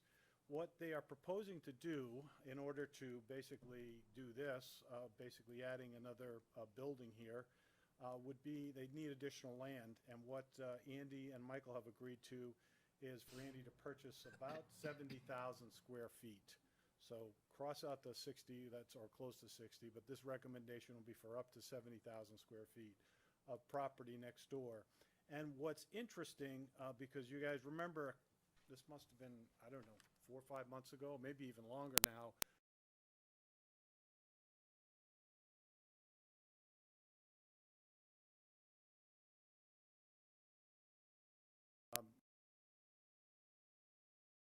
Sent that back to the town council, and Mike could count, so he basically withdrew his request from the council, and they never voted on that zone change or change of use. So he came back to the drawing board and worked with Andy, and they came back with this. And this is actually kind of cool because it's a pretty dense buffer. It'll be at 70,000 square feet. My gosh, we're pushing almost 2 acres there. It's over 1.5 acres. So that will be left in its natural state. The town, we coerced them a little bit, but we asked for a drainage easement to basically go forward. Old Gray Road basically has a lot of ledge as you climb the hill. We have no place right now to basically exit any water. So if we do construction to improve that hill, which has been on the schedule for a long time, there's no place to bring the water. And what we're planning on doing is bringing the water down here through this drainage easement out to Route 100, and it drains out back through there. So part of this would allow us, if it goes through, to obtain a drainage easement from Mr. Record and allow us to maintain that in the future when the time comes for the construction of Old Gray Road. So tonight, what the council has sent to you is a zone change request for this parcel, which I apologize again, is about 69,000 square feet. That would basically change from its current VCC to VOC1. So, and I'll show you where it is on this map. It's one of those things, never not use your glasses when you're reading a map. I'm going to zoom it in a little bit. And you can see clearly here on the map that he presented to the town, it basically says 69,698 square feet. That's the parcel that would be converted to VOC1. For us, it works out well because as the town, we also gain 4 additional units of rental housing, which are very difficult to come by in the town of Cumberland. Andy has done a very nice job that has been pretty much 100% occupancy since he built it, and it's been very successful. So we're pretty excited about it. If you remember, and you may not, basically the front half of this property, it doesn't show on the aerial photo, but the front half of this property was also a wetland, so really no building could occur on it. So if you're thinking we're losing frontage on Route 100, we couldn't build on it anyway, as it was a mapped wetland. The rear of the parcel is fine land, but this will all stay in its natural state, not to be touched with this project. So the council thought, honestly, the comments were, it was a no-brainer, it was good for the town, it made a lot of sense, and let's send it to the planning board for their input and their recommendation. So happy to answer any questions specific to the zone change. Andy Haggerty and Mike Record are here if you have any questions related to, what their thoughts are moving ahead. I think Andy just put a sketch together for you just to give you kind of a concept. Again, here are the 2 buildings that are existing out on Route 100, and here would be the ones proposed with a small garage here for some storage, about 13 spaces. This is not on the table tonight. This was really a concept for you to kind of see what the thought process was, but that would be before you and under a site plan and subdivision review at some time in the future. So, but tonight, it's really the recommendation for the zone change to the town council. Bill, for my own clarification, when I looked at permitted uses of VCC versus VOC, and there are 20 plus, hotels, almost anything. So is the only distinction the multi-unit? Yeah, That's isn't the that one. unbelievable? Yeah, I had to look 2 or 3 times to see, well, what is it? Well, So that allows, VOC allows multi-unit structures. the VOC1 allows for the multiplex, the VCC does not. And I think Carla and I worked on that committee for a long time, the Route 100 committee. It was to provide some kind of transition. You were going from the most heavily used, the VCC, out to the VOC1, and that was the plan, to try to buffer it down a little bit. But it's been it's had mixed reviews. I think we've had some success on the commercial side out on Route 100. The residential side, and that's been closer to the traffic lights for Blackstrap Road. As you get further toward Falmouth and toward Gray, we've had less success, and I think in many cases we've kind of basically converted it back over to residential, as was the case at the bottom of the hill at Morrison's Hill with both of those subdivisions on both sides. Okay. All right, thank you. Other questions? Ian? So do they just need the extra property in order to meet size requirements? Yes. Yeah, okay, Yeah. so that's why. Yep, that's what that is. It's primarily so they could put the 4 units. They don't have enough. They'll have enough Yep. property and, Yep. great. Other questions? And would that land permanently be encumbered in such a way that it can't be built on further? Yeah, it would have to be. They have no additional land unless the zone changes to do anything with that land. And if you wanted to put a restriction on it at this point, that's really up to you. We'd also have the 15-foot wide drainage easement through there. Yeah, which is important, right? Yeah, very important to the town. I'd like to hear, what, are these units going to be similar to what's already built? And the likelihood of, who's going to live there and who's living in the other units, if they're very similar, how many children are in there? If you could introduce yourself. Andy Haggerty, owner of Emerald Commons. There's currently no children in the other 6 units. And this all came about, just for some background. I had an elderly couple that were there from the get-go when I built these. And you gotta go upstairs to get to the living space. Basically, you have a garage, bathroom, bedroom on the first floor. Upstairs to the kitchen, living area, bedroom, bathroom. Didn't work for this elderly couple. They were there for several years because they were on a waiting list in Cumberland to get housing, and they finally got it somewhere here off of across the street. I forget what the place is. They were great tenants, and I'm like, man, it would be great if we had something that was one floor living. So I don't have the square footage. Trying to work with Michael Record to buy some land from him to get one bedroom, first floor, walk right in, first floor, one bedroom, so it doesn't add any kids to the mix. Currently, there are no kids there anyways. We've never had a younger child there. It's not set up for that, really. Just the way it is. Not opposed to it, but we just never had it. But these units would be one bedroom, so you're going to have one person or a couple.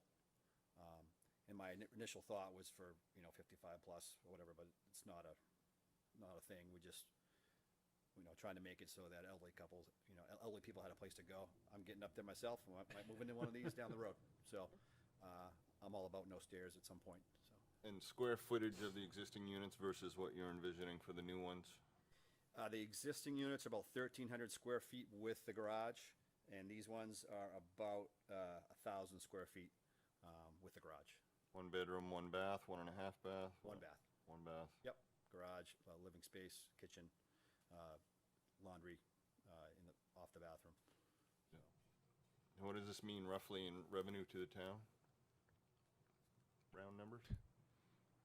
Tax base? Yeah, go ahead. Oh, I would Throw a number out there. $20 a year. No, I would think a couple thousand. I would think. I don't know. I don't know what that number is. I mean, I'm paying $14,000 now. It's got to be another several thousand, I would think. And you'd be okay permanently restricting that piece of land so for not to be further developed? We couldn't. There's the reason that we can't. The reason I got to buy it from Michael is that there's not enough land to do this. So that land's going to be used already. It's going to sit there. It's not going to be touched. But we need that for the requirement to get these. So this is for the zone change to, he's gonna be coming back for subdivision and site plan approval. The subdivision plan will show that land as being part of this project, so it couldn't be used for another project. It is a good buffer with the people out back there on Old Gray Road. They were not wanting anything happening back there. This helps that, and it helps the town with the easement. Thanks. Yep. Other questions or comments? Seeing none, I will open the public hearing. Would anyone else like to add anything? I see no one, so I will close the public hearing, bring it back to the board. One small administrative thing, if you can make note in the minutes that we are not related, last name record, and maybe just note. Somebody asked you that last time. Any comments referencing him, maybe use his first name or something. They're taking over. It's gonna be the stories, the cops, and the record. Oh, it's gonna be awesome. So any other discussion on the zone change and a recommendation? I will make a motion that we recommend to the town council to approve a zone change request from Michael Record and Andrew Haggerty to change up to 70,000 square feet of the lot located at Tax Assessor Map U20 Lot 66 from the Village Center Commercial Zone to the Village Office Commercial Zone. Commercial 1 zone, excuse me. Do I hear a second? I'm sorry, no. Any discussion on the motion? All those in favor of the motion? Unanimous, Christina. Thank you, Bill. And thank you. Good luck with that.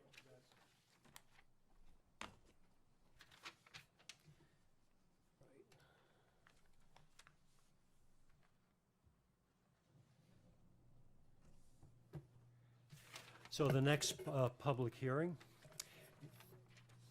is for a recommendation to the town council on proposed amendments to chapter 229, parentheses, site plan review, to add agriculture-related language.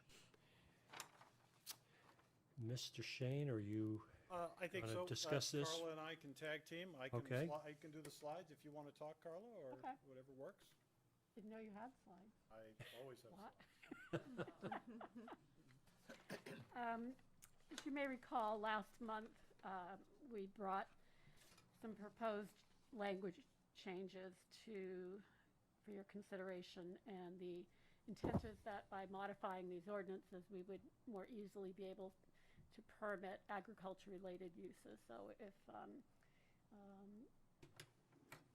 farm wanted to put out a farm stand or enlarge a little farm store or build a new building for beekeeping, whatever it may be, that these projects would just go through a staff review, which basically is my review.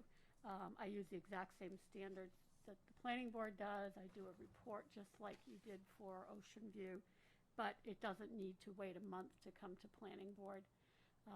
So it works out really well for these little projects that we've been having. What I think Josh brought up last month was that there is a chart that you can see that didn't really have what we were trying to do and how we wanted it to be triggered. Oh, there's the chart. And so what I've proposed is, if you can see in the red, the section 4, would basically be, it was too tricky to try to figure out how to do the X's and the language and so forth. So I just put in some basic language that said any of the above activities that for an agriculture-related use shall be subject to minor staff review unless the project is over 6,000 square feet, in which case the planning board shall conduct the review. And as per section 229-1C, the town planner may refer staff review project to the planning board when the nature of the application warrants a public hearing or poses a potential for significant impacts on municipal facilities or natural resources. So that was my way of trying to cover ourselves in terms of, I think somebody brought up some sort of processing plant that would be huge and how that would affect people, that we should have a limit. So. And you added the 5 and 10 year rather than the 12-month and 24-month for Right. agriculture at the end. Okay. So the table as it is, will it stand as it is? It will. And we can put 4 as part of that table. Because it was, I seemed like 1A, the over 3,000 square feet could say floor area increase. I think that's what you're talking about. Yeah, I would say, I think you probably And- want to define that 6,000 square feet a little better, because there is language in there about it being like disturbed area. And I think what you're intending is a building area of 6,000 square feet, correct? Yes, yeah, that would be the footprint, right? So I just, Yeah. unless the project has a building of over 6,000 square feet or floor area or however you want to phrase that. And also on 1B, over 3,000 square feet, you could add impervious surface, even though. Well, I you think read she's the trying to first- get away from making any changes to table 1B. By just adding the note about what would be subject to. Yeah, okay.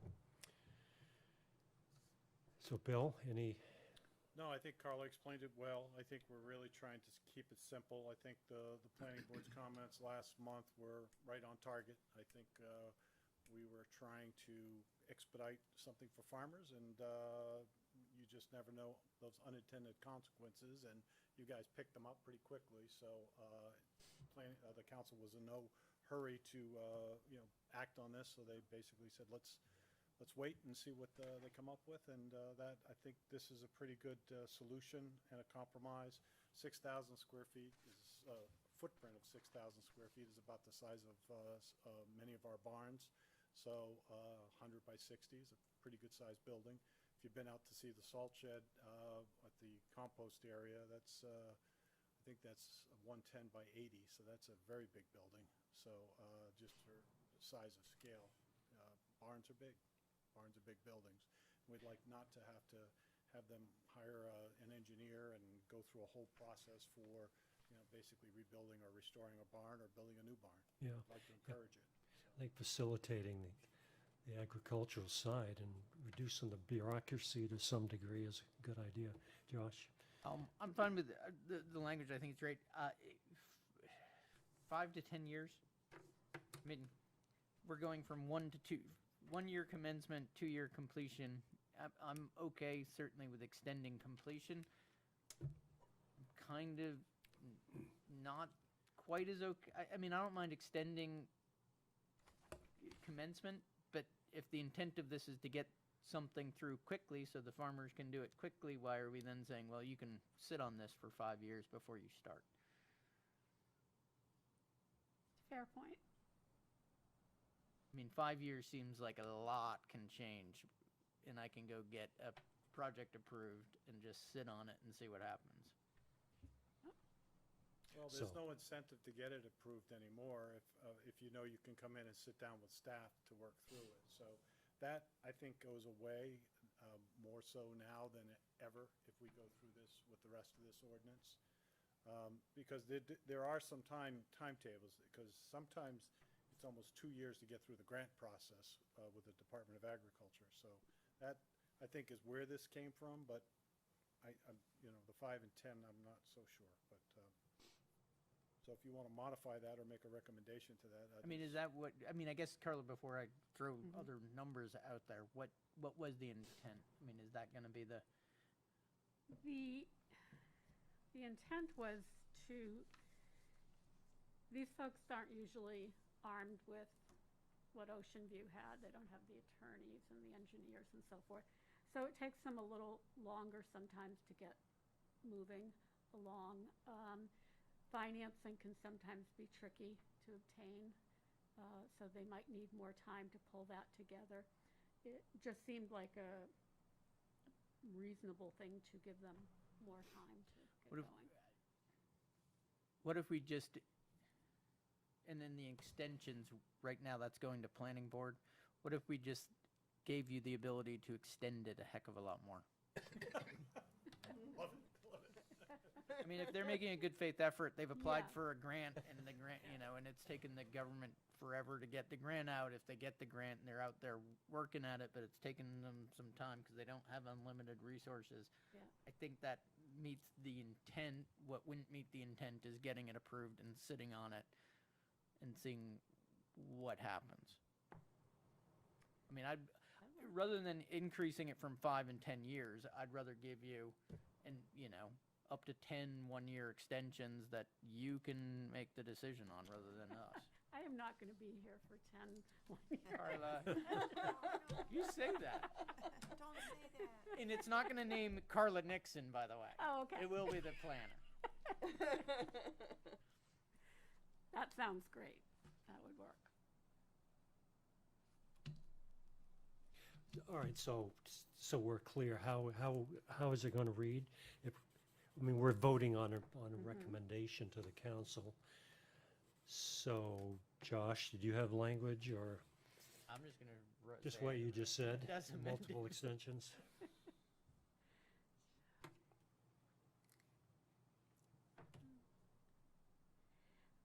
How about if we said construction of the improvements covered by any agriculture-related staff review may be extended by the town planner. Well, you know, Or by above you already have 12 and 24. Should you maybe say 2 with extensions, or somehow have a period but with extensions instead of no period? Okay. Josh? Where? I mean, I don't think we have to overwork it. It just, 5 and 10 just seemed Excessive. Yeah, it did seem long. I got carried away. Can I? I don't, and honestly, I'm less worried about the 10 than the 5. I mean, if they start it and they're making a good faith effort. Nobody cares, yeah. Right. Okay. Typically by 5 years, their grant monies would run out and they almost have to start all over again. All right, any other, Jason? In general, I think, I like the intent of it. with our current agricultural residents in town, I think it makes sense. And, you know, with our current staff, I think it's a great thing. I think, you know, I do worry about the unintended consequences. 6,000 square feet seems large to me, and then is there any limitation on coming back and then doing another building? I don't know, I worry about sort of the scenarios that Josh brought up last time about, you know, factories coming in and then a lot gets just caught by agriculture, and I don't know, I mean, as it's intended with our current staff, I see no issues, but I think it's very, very open. I think 6,000 square feet is large and there's very little restrictions on it. But it would seem to me that any town planner, whether it's Carla or somebody else, could distinguish between non-agricultural, in most cases in agricultural. I mean, that we're relying up for so many other things on judgment of the town planner, or the staff, I should say. Well, we define agriculture in the zoning ordinance. Yeah. So. I understand the intent. There's a lot of holes in it if people wanted to abuse it, I think. Potentially. Any other comments? Ann? Oh, yeah. Yeah, I'm a little worried about the 6,000 square feet, but I appreciate the barn reference. You know, we don't want to have to look at barn plans and slow people down or whatever. So, you know, I think I'm okay with it based on that. But also on your chart, there's a couple of, you know, in number 3, you've left out a couple of things there. In the first block, it should say less than 5 acres. And in the block over to the right, it should also say more than 5 acres, greater than 5 acres.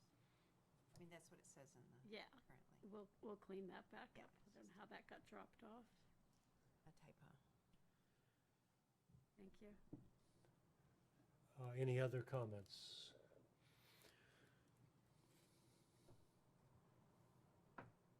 I will make a motion that we recommend to town council the proposed amendments to chapter 229 site plan review to add agriculture related language as discussed this evening. I second it. Bill? I saw it that time. Any discussion on the motion? All those in favor of the motion? Thank you. Unanimous, Christina. Thanks, Bill. And thank you, Carla, for putting that together. Hopefully, it helps some people. And the next thing is administrative matters, new business. Are there any items? I can report that it appears that development interest is picking up. It had been kind of slow for a while. We have 2, possibly 3 residential subdivisions that might be coming forward. One of them would have been the workshop that we had tonight. There's another one in that same area that's going to be coming forward for a workshop. And I think we're finally going to get something going on the last lot out at Mill Run. So right now we have that long commercial building, and then we have the multiplex units in the back. And towards the front on the left side as you go in is a blank lot, lot 3, I think we called it. And there's potentially going to be a medical office building there. So things are picking up. I've noticed that. I just wanted to let you know. And could you, what's the decision on the workshop? I know a couple for next month. Yeah. I'm thinking we might want to, because as I said, we have another project coming forward. We might want to have the workshops on a separate night and keep the town attorney coming prior to the planning board meeting. So, you mean separate from a planning board meeting? Right. Any comments about that? I'm good. Everybody's okay with that? We had two different workshops, right? The one on the subdivision and then the one on the training. Right. Right, so we would, So next month would be the one we were going to have tonight regarding Be the attorney next time. town attorney would come before the planning board meeting in March. Oh, okay, I'm sorry. So, That's okay. so the distinction, the traditional versus conservation that we were Right, going to right. discuss, that would be the month after? Or it's Nope. separate, that would be the separate one? That would be a separate meeting Okay. if the board wanted to do it that way. The other Because the option option, yeah, go ahead. is Yeah. if we don't have a very big agenda for the March meeting, we could start the meeting later and do it all in one night. So we could start a workshop at 6 and maybe the meeting at 7:30. Do you know how long Natalie would, how long she would want? Probably 45 minutes, Probably an hour, yeah. yeah. Because it would seem to me that the distinction of which we favor, traditional versus, given Yeah. that we've looked at it, we've discussed it, I know the trails, or the committee will probably have some comments, but I can't imagine that's gonna take, I mean, the last time we took 20 minutes to start the meeting because of the Zoom. Yeah, Conflict? There was a lot of desired public comment yeah. for a lot of people there. Yeah, and people didn't feel like they got heard. So Well, I mean, guess a lot of that was, fair a number. lot of that was the pit, sand pit. Not the, Oh, is that, am I getting confused? Yeah, that was the sand. yeah, that was the sand pit, not the other one we barely. Right. So it's, There were some public members from West Branch that wanted to Yes. provide input. yeah, on traditional versus, well, I know the committee was on that, John and Mike, I think, were on it. Yeah. But That's right. is that, could that take an hour again? For us to decide which of Why the, can't we have the training for 1 hour at 6 so Natalie can go home, and then have the one with that 3-lot subdivision at 7, and then start the planning board at 8, because it's not gonna be a big agenda on the planning board, right?